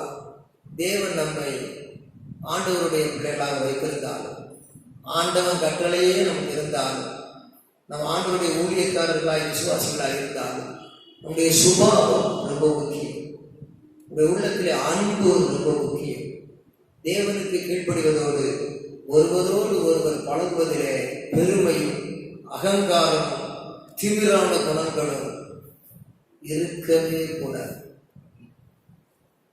தாழ்மை உள்ளவர்களுக்கு தேவன் கிருபை அளிக்கிறார். அல்லேலூயா. அந்த இடத்துல 11ஆம் வசனம், கொண்டு வர அவள் போகிற போது கொஞ்சம் அப்பமும் கொண்டு வான்னு சொல்றான். 12ஆம் வசனம் பாருங்க, அதற்கு அவள் பானையில் ஒருபடி மாவும் கலயத்தில் கொஞ்சம் எண்ணெயுமே அல்லாமல் என்னிடத்துல ஒரு அடையும் இல்லை என்று உம்முடைய தேவனாகிய கர்த்தருடைய ஜீவனை கொண்டு சொல்லுகிறேன். இதோ நானும் என் குமாரனும் சாப்பிட்டு கடைசி சாப்பாடு சாப்பாடு சாப்பிட்டு செத்து போகிறதுக்காக அதை எனக்கும் அவனுக்கும் ஆயத்தப்படுத்துகிறதுக்கு 2 விறகு பொறுக்கிற, 3 அப்பம் செய்த 3 பொறுக்கலாம். எனக்கு என் மகனுக்கு 2 தான் பொறுக்கிறேன். ஏற்கனவே சுட்டு வச்ச அடை எதுவும் இல்லை அப்படிங்கிறார். 13ஆம் வசனத்துல, அப்பொழுது எலியா அவளை பார்த்து, பயப்படாதே, நீ போய் உன் வார்த்தையின்படியே ஆயத்தப்படுத்து. ஆனால் முதல் அதிலே எனக்கு ஒரு சிறிய அடைய பண்ணி என்னிடத்துல கொண்டு வா, பின்பு உனக்கும் குமாரனுக்கும் மணலாக்க. எவ்வளவு கஷ்டத்திலையும் கர்த்தருக்கு கொடுக்கக்கூடிய ஒரு இருதயம் இந்த பெண்ணுக்கு ஏற்பட்டது ஆண்டவன் கட்டளை. அதிலே சொல்லுவோம், தனக்கு போகத்தான் தானும்னு சொல்லுவோம். ஆனா தனக்கு 2 தான் இருக்குது, தனக்கு மகனுக்கும். வேற அடை இல்லைன்னு சொன்னவா ஊழியக்காரன் சொன்ன உடனே 2 சுட போற, அதை 2 சுடுறத 3ஆ சுடு. முதலாவது சுடுற சின்ன அப்பத்தை எனக்கு கொண்டு கொடுக்குறார். அல்லேலூயா, கொடுக்குன்னு சொல்றாரு எலியா. அல்லேலூயா. அவளும் கீழ்ப்படுகிறார். ஆண்டவருக்கு கீழ்ப்படுகிற ஊழியக்காரர் ஆண்டவரை கீழ்ப்படுகிற விசுவாசி இருவேறும் இருந்தால் மகா வறட்சியான காலங்களிலும் கர்த்தர் ஆத்துமாவை திருப்தியாக்கி நம் எலும்புகளை எல்லாம் குணமுள்ளதாக்குவார். அல்லேலூயா, அல்லேலூயா. உமது வசனம் தியானம் செய்து உமக்காய் வாழவே பாடுவோம். உமது வசனம் தியானம் செய்து உமக்காய் வாழவே உமக்காய் வாழவே உன்னாமம் பாடவே ராஜா உம்மையே துதிக்கவே உம்மை போல் வாழவே. கைகளை பாடு. 1 2 3 4. உன்னாமம் பாடவே ராஜா உம்மையே துதிக்கவே உம்மை போல் வாழவே.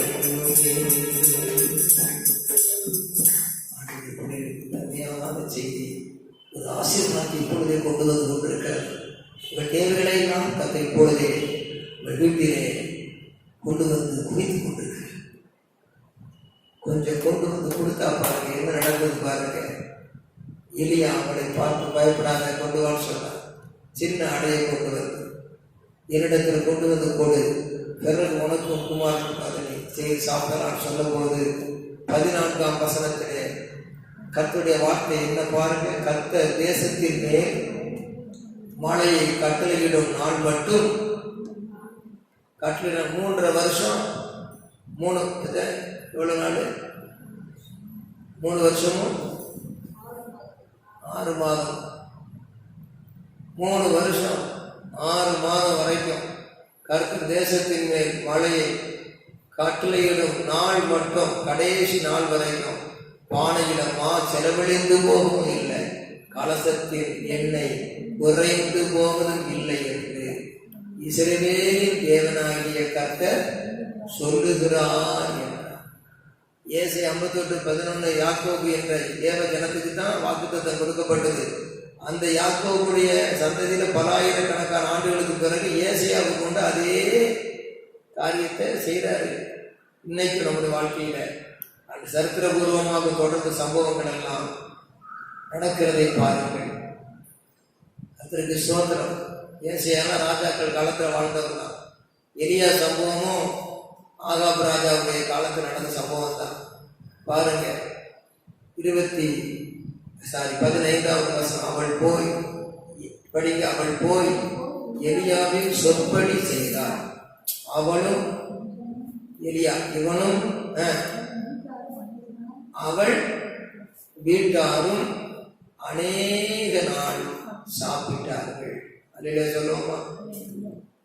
ஆண்டவருக்கு பஞ்சையும் தீயையும் பக்கத்துல வச்சு பார்க்கிற பஞ்சு நல்லது தீ நல்லது தவக்குன்னு பார்த்தீங்கன்னா, இந்த பெண்மணி யாருன்னா கணவன் இல்லாத விதவை. இவர் யாரு? மனைவி இல்லாத சன்னியாசி. இந்த சன்னியாசியை கொண்டு வந்து இந்த புருஷன் இல்லாத விதவைகிட்ட விட்டாரு. இந்த விதவையை வந்து இந்த சன்னியாசி கிட்ட விட்டாரு. பஞ்சியும் தீயும் பக்கத்துல இருந்தாலும் தீ பிடிக்காம இருக்குமா அப்படின்னு சொல்லி சிலர் சொல்லுவாங்க. பாவம் இல்லாத உலகத்துல பாவம் செய்யாம வாழ முடியுமா அப்படின்னு சிலர் சொல்லுவாங்க. கடலெல்லாம் மீன் இருந்தும் உடலிலே உப்பு ஏறாமல் அது வாழ்கிறது. ஒருவித செதில் இருக்கிறதுனாலே உப்பு விளைகிற கடலிலும் கூட உடலில் உப்பு ஏறாமல் அந்த மீன் வாழ்கிறது. ஒரு சாத்தியம், ஒரு சாதனை அல்லவா? அதை படைத்தவர் இறைவன். அதுபோல தாரணியெங்கும் தாராளமாய் மழை பொழிந்தாலும் தாமரை இலையிலே தண்ணீர் ஒட்டுவதில்லை, ஒரு சொட்டு கூட ஒட்டுவதில்லை. தாமரை இலையிலே ஒரு வகை பசை இருக்கிறது. எல்லா இலைகளைப் போல அது காணப்பட்டாலும், பசை நம்ம கண்டு தெரியாவிட்டாலும் தாமரை இலை ஒரு வகை பசை இருக்கிறது. தாமரை இலையிலே தண்ணீர் ஒட்டுவதில்லை. கடலிலே மீனின் உடலில் உப்பு ஏறுவதில்லை. தாரணியெங்கும் மழை பொழிந்தும் தாமரை இலையில் தண்ணீர் ஒட்டுவதில்லை. அதுபோல உன் வாழ்க்கையிலே பாவம் உன்னை ஒரு சொட்டும் அணுகுவதில்லை. காரணம், கேவலம் ஒரு மீனுக்கு இத்தனை ஒரு சக்தியை 3 மடங்கு தண்ணீர் நிறைந்த கடலிலே கொடுத்தாரானால், சாதாரண ஒரு தாமரைக்கு இந்த சக்தியை இறைவன் கொடுத்தாரானால், அந்த மீனை காட்டிலும் தாமரையை காட்டிலும் தேவ சாயலிலே படைக்கப்பட்ட மனிதனாகிய மனுஷியாகிய நீங்களும் நானும் எவ்வளவாக நாம் பரிசுத்தமாய் வாழ முடியும்? காரணம், மீனுக்கு உடலிலே செதில், தாமரைக்கு இலையிலே எண்ணெய், மனிதனுக்கோ தேவன் தந்திருப்பது அபிஷேகம். கரங்களை தட்டி இந்த ஆவியிலிருந்து கற்கிறது பரிசுத்த ஆவி. எல்லோரும் ஆவியிலிருந்து அந்நிய பாஷைகளை பேசி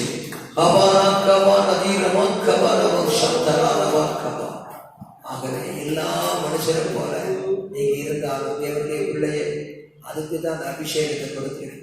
அபிஷேகம் வராதவங்க பெறுங்க. இயேசுவின் ரத்தத்தால் பாவம் போக கழுவப்படுங்க. ஞானஸ்நானம் பெறுங்க, அபிஷேகம் பெறுங்க.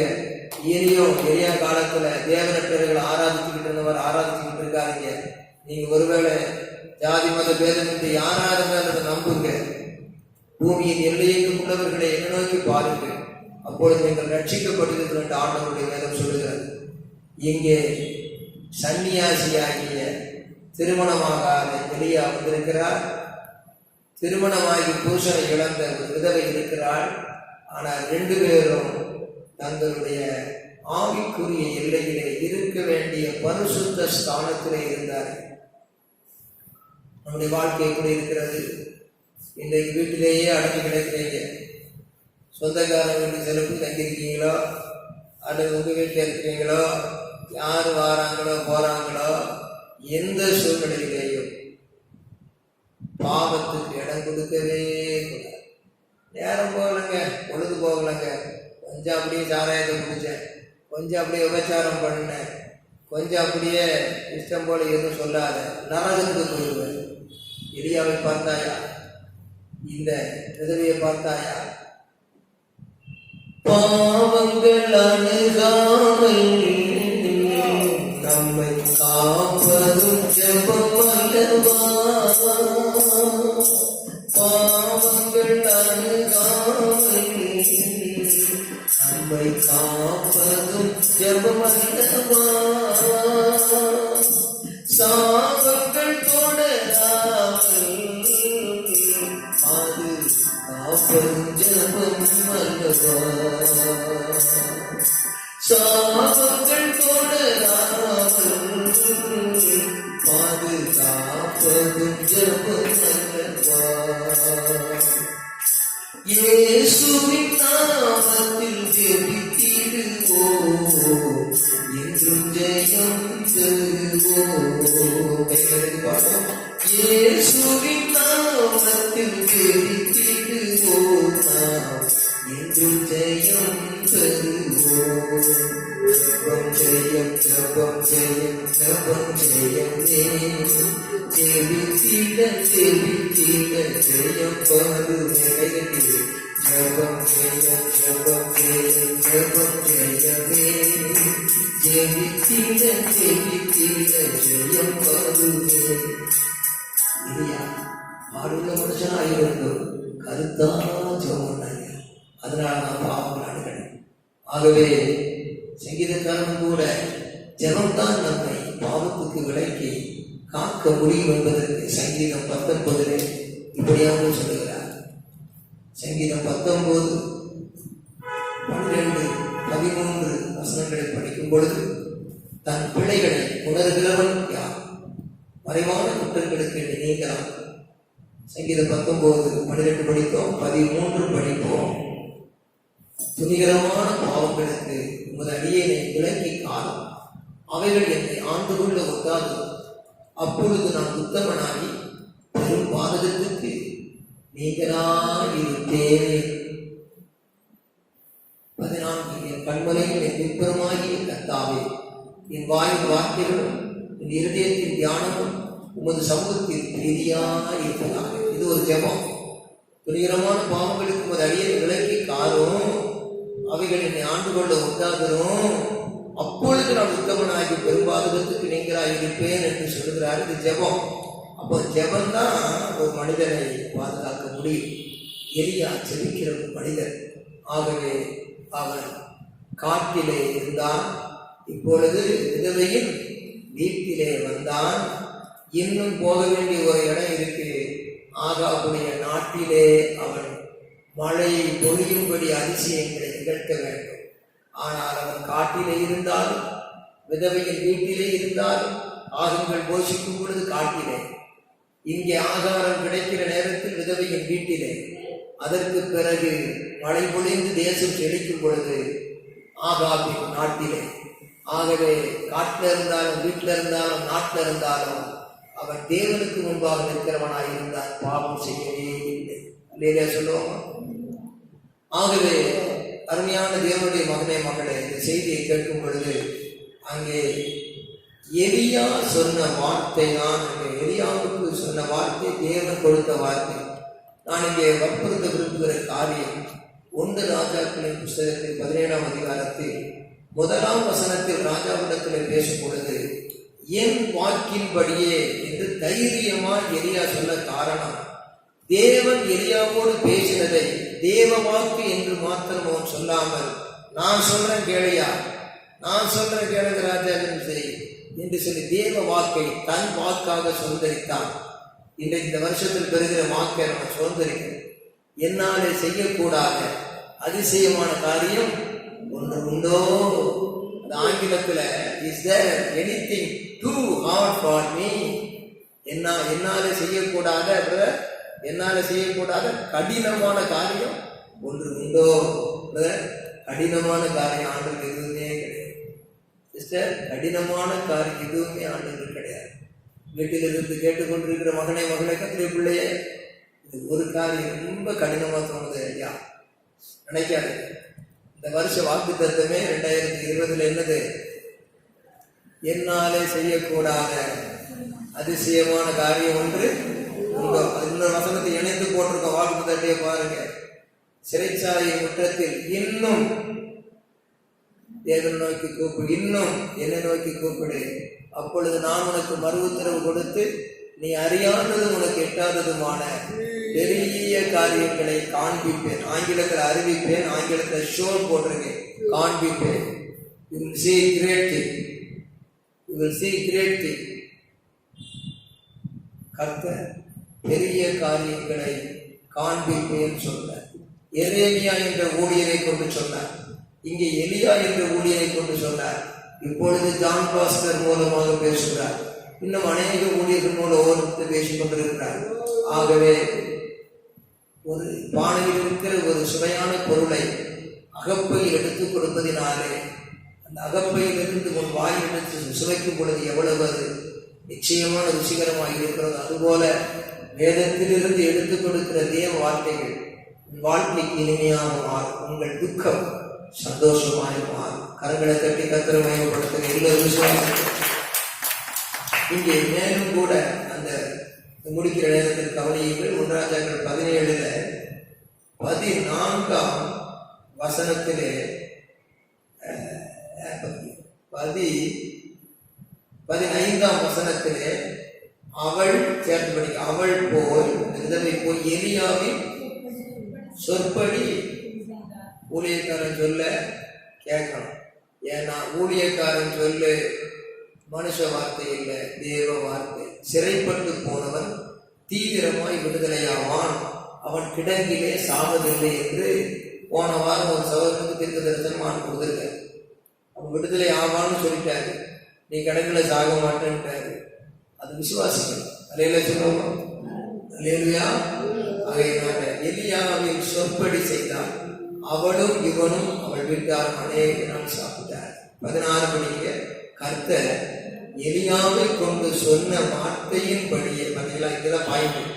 கர்த்தர் ஊழியக்காரனாகி எலியாவை கொண்டு சொன்ன வார்த்தையின் படியே பானையில செலவழிந்து போகவும் இல்லை, கலசத்தில் எண்ணெய் செலவழிஞ்சும் போகாது, குறைஞ்சும் போகாது. அமுத சுரபி போல உனக்கு வந்து கொண்டே இருக்கும். அமுத சுரபின்னா பைபிள் இல்லை, அங்கங்க கதையை கூட படிச்சிருப்பீங்க, அமுதஸ்வரம் எடுக்க எடுக்க வரும். அது மாதிரி கர்த்தருடைய வார்த்தை இருந்த அவன் வாழ்க்கையில பணம், பொருள், செல்வம், உணவு, உடை, சகல காரியங்களுக்கும் குறைவே இருக்காது. கலையிலே சொல்லுவோமா? அல்லேலூயா. என் வேதத்தை நான் மூடிட்டேன். ஒரே ஒரு காரியத்தை சொல்றேன், நல்லா கவனிங்க. ஒரு சின்ன ஒரு தியானம் எரியாட்ட பத்தைய விதத்தில் சொல்லியிருப்பாங்க. ஐயா சன்னியாசி ஐயா, இல்லையா ஐயா, நான் எவ்வளோ பெரிய விசுவாசி பார்த்தீங்களா, என் வீட்டுக்கு வந்த உடனே உங்களுக்கு எத்தனை அற்புதமாக சாப்பாடு கிடைச்சது. ஆண்டு கட்டளை போட்டார், ஆண்டவன் கட்டளை. விதவே நினைச்சிடாதீங்க, சாதாரண ஆள் இல்லை. ஆண்டு என் கூட இருக்காரு. என் வீட்டில் வந்து உங்களுக்கு அழகான உணவு கிடைச்சி இவ்வளோ சாப்பிட்டு உங்களை பராமரிக்க வச்சுதான் பார்த்தீங்கன்னு விதவை சொல்லியிருப்பான் அப்படின்னு வச்சுக்கிடுங்க. அப்போ வாசிக்கணும்னு செஞ்சுக்க கடவுள். அப்போ எளியா சொல்லியிருப்பாரு, அம்மனி நீயாவது வீட்டில் அற்புதத்தை கண்ட, உன்னைய வந்து வீட்டில் வந்து என் மூலமா மனுஷன் மூலமா உனக்கு அற்புதம் செய்தார், நீ சாப்பிட்டேன். இப்படியா? அதை நான் எங்கே சாப்பிட்டேன் தெரியுமா? வீட்டில் சாப்பிடல. எங்கே சாப்பிட்டேன்? காட்டில் சாப்பிட்டேன். காட்டுலையா? காட்டுலன்னா யாரு கொடுத்தா? காகங்கள் கொண்டு வந்து கொடுத்தது. காக்காவா? அது திருடுற பறவையாச்சு. அதை திருந்துகிற பறவையாக மாற்றினாரம்மா ஆண்டவன் கட்டளை. அதிலே சொல்லுவோம். சரி, உன்னையும் அற்புதமா நடத்தியிருக்கார் காட்டுல, என்னையும் அற்புதம் நடத்தியிருக்கார் வீட்டுல. 2 பேரும் கல்யாணம் பண்ணி, உனக்கும் மனைவி இல்லை, எனக்கும் புருஷன் இல்லை, என் பிள்ளை ஒன்று இருக்கு, சந்தோஷமா வாழ்ந்துடலாமா அப்படின்னு ஒரு எண்ணத்தை நினைச்சா கூட இல்லை. ஏன் நினைக்கிறேன்னா, எலியா தேவ தரிசனம் உள்ளவன். நிறைய சொல்லுவோமா? அம்மணி பிளேஸ்லா நான் போயிட்டு வர்றேன்.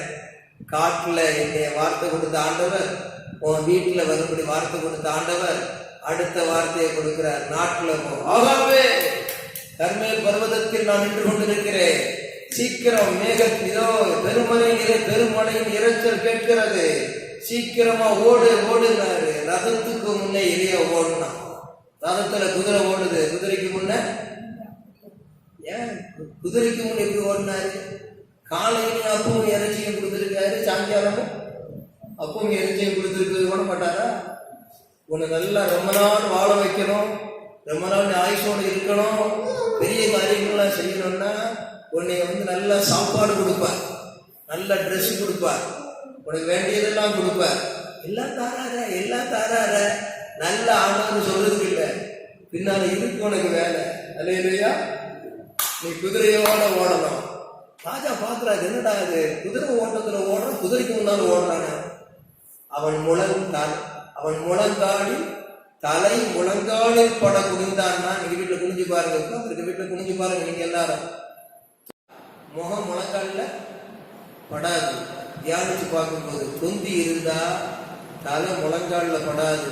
அங்க ராஜாக்கள் புத்தகத்தில் 18ஆம் அதிகாரத்துல அவன் தலை முழங்காலில் பட குனிந்தான் என்றால் தொந்தி இல்லாத எலியா. பாடுள்ள மனுஷன்னா வைரம் வாங்க உடம்புள்ள எலியா. அவன் விவசாயி ஆனதுனால அவன் மிகவும் உழைக்கிற ஒரு எலியா. எலிசாவின் மேலே 12 ஏர் பூட்டி உழுத எலிசாவின் மேலே அவன் சால்வையை போட்டவன்.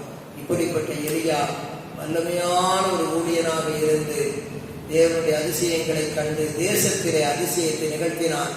ஆகாவின் அரசாங்கம் வியந்தது, தேவ செயலை கண்டு பயந்தது, அது வியந்தது. கர்த்தரே தேவன் என்று அறிந்தது.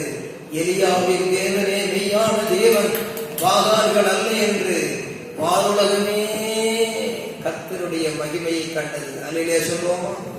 அப்படிப்பட்ட எலியா ஒரு பொம்பளை வார்த்தைக்கு பயந்து, இயேசுடைய வார்த்தைக்கு பயந்து நான் சாக போறேன்னு சூரச்செடியை கீழே படுத்திருந்தான்.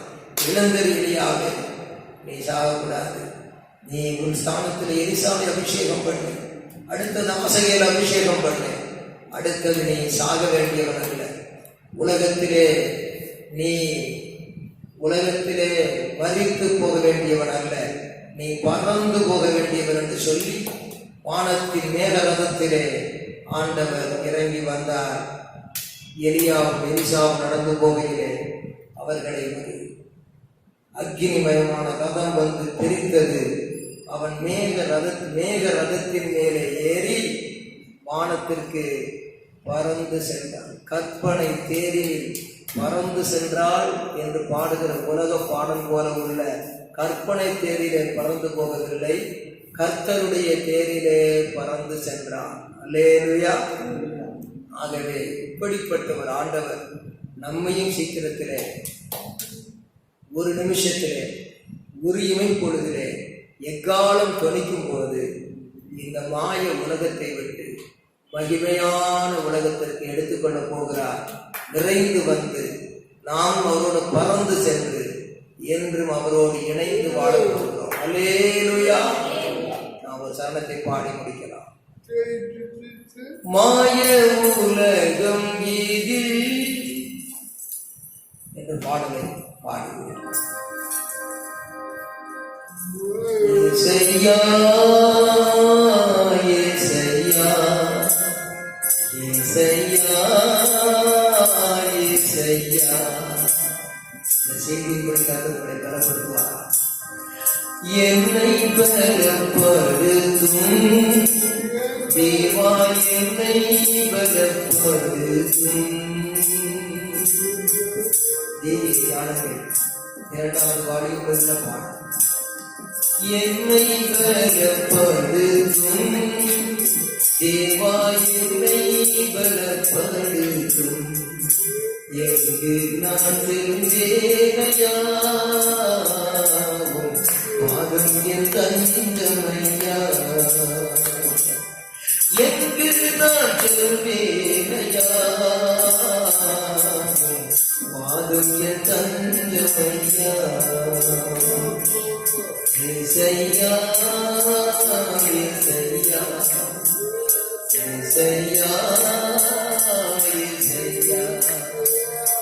இசையா இசையா இசையா இசையா இசையா. சோர்ந்திடும் நேரங்களில் நான் சார்ந்திடும் பர்வதம் நீ. சோர்ந்திடும் நேரங்களில் நான் சார்ந்திடும் பர்வதம் நீ.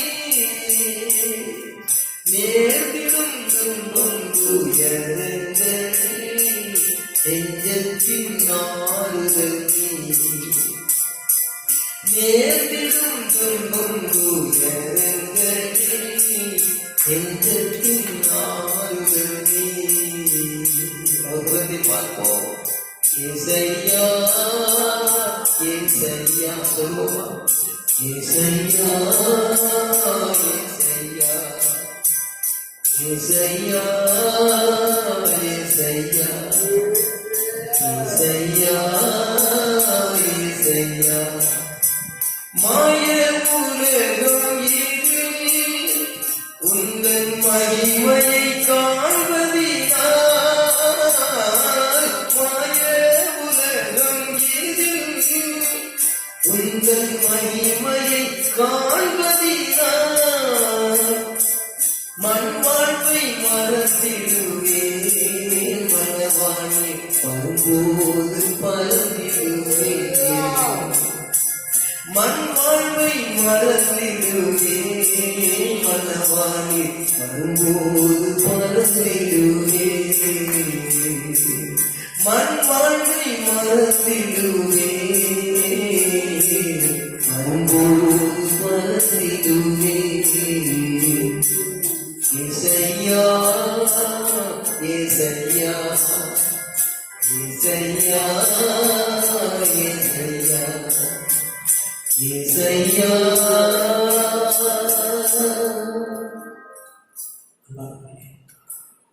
கர்த்தர்களை நித்தம் நடத்துவார். மகா வறட்சியான காலங்களிலும் உங்கள் ஆத்மாவை திருப்தி ஆக்குவார். அவர் எலும்புகளை எல்லாம் இனமுள்ளது கொழுமையாக ஆக்குவார். நீங்கள் நீர்ப்பாய்ச்சலான தோட்டத்தை போலவும் வற்றாத நெருப்பை போலவும் இருப்பீர்கள். ஆகவே ஏசாயா 58:11 வாக்குத்தத்த வசனத்தின்படி 1 சாப்டர் 17-18 அதிகாரங்களின் தியானத்தின்படியும் கர்த்தர் உங்களை தொடர்ந்து ஆசீர்வதிக்கும்படியாக என்னுடைய துணைவியார் வந்து இந்த வேளையிலே இறுதி ஜெபத்தை ஏறெடுப்பார்கள். கர்த்தருக்கு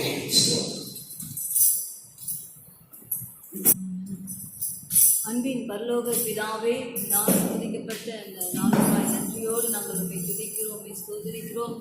இயேசு 58:18 படியாக கர்த்தர் நிமித்தமும் நடத்தி இந்த வார்த்தையின்படி இம்மட்டுமாய் இந்த வறட்சியோ நாட்களிலே கர்த்தாவே வீடுகளிலே நீ நடத்தி கொண்டு வருகிற எல்லா கிருபைகளுக்காக நன்றியோடு நாங்கள் உண்மை துதிக்கிறோம், ஸ்தோத்திரிக்கிறோம்.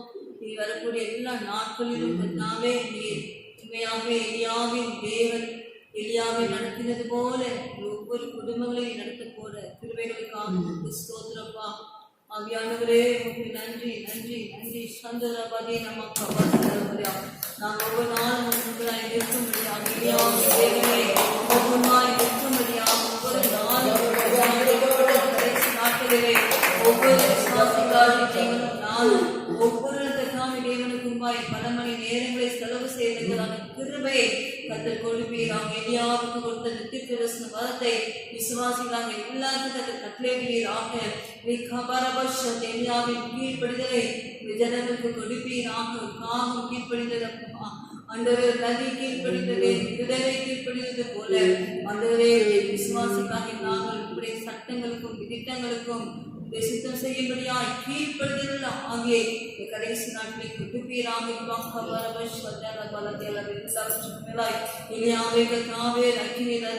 கொண்டு போனது போல விசுவாசிக்கிறோம்ப்பா. இரகசிய வருகையிலே காலம் தணிக்கும் போது அப்பா நாங்கள் தனித்தனியாக ஒவ்வொரு மறுரூபம் ஆகி மகிமையிலே சந்திக்க எவ்வளவு பரிசுத்தம் தேவையோ, எவ்வளவு கிருபை தேவையோ, எவ்வளவு அபிஷேகம் தேவையோ அப்பா எல்லாவற்றையும் கொடுத்து எங்களுக்கு மறுரூபமாக்க வேண்டும் என்று நாங்கள் சிந்திக்கிறோம். செய்தி கொடுத்து தாசனை ஆசீர்வதிப்பீராக. கேட்கிறாங்க ஒவ்வொரு வீடும் சார்ந்த ஒரு அபிஷேகம் இறங்கட்டும் அப்பா. இந்த செய்தி கேட்க ஒவ்வொரு வீடு ஒரு அபிஷேகம் இறங்குவது அவரி காப்பா பாப்பா பாப்பா பாப்பா விஸ்வந்தரபதி வல்லமை உங்களுடைய அபிஷேகம்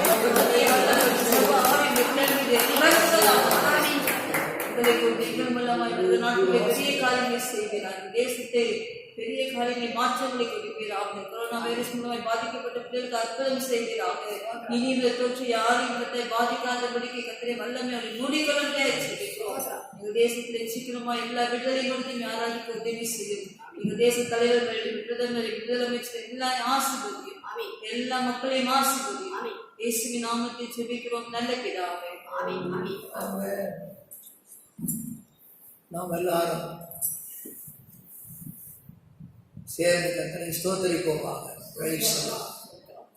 கர்த்தர் ஜெபத்தை கேட்டார், அப்படி நம்மளை ஆசீர்வதிப்பார். நம்முடைய கர்த்தராயிருக்கிற இயேசு கிறிஸ்துவின் கிருபை, நம்முடைய பிதாவாகிய தேவனுடைய அன்பு, பரிசுத்த ஆவியானுடைய அந்யோன்ய ஐக்கியம் நம் அனைவரோடும் சகல பரிசுத்தவான்கள் அனைவரோடும் கர்த்தருடைய வருகை பரியந்தம் நிலைத்து நிறைந்திருப்பதாக.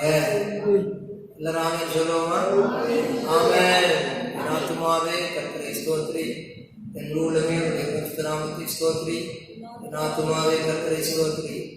கர்த்தர் செய்த சகல உபகாரங்களையும்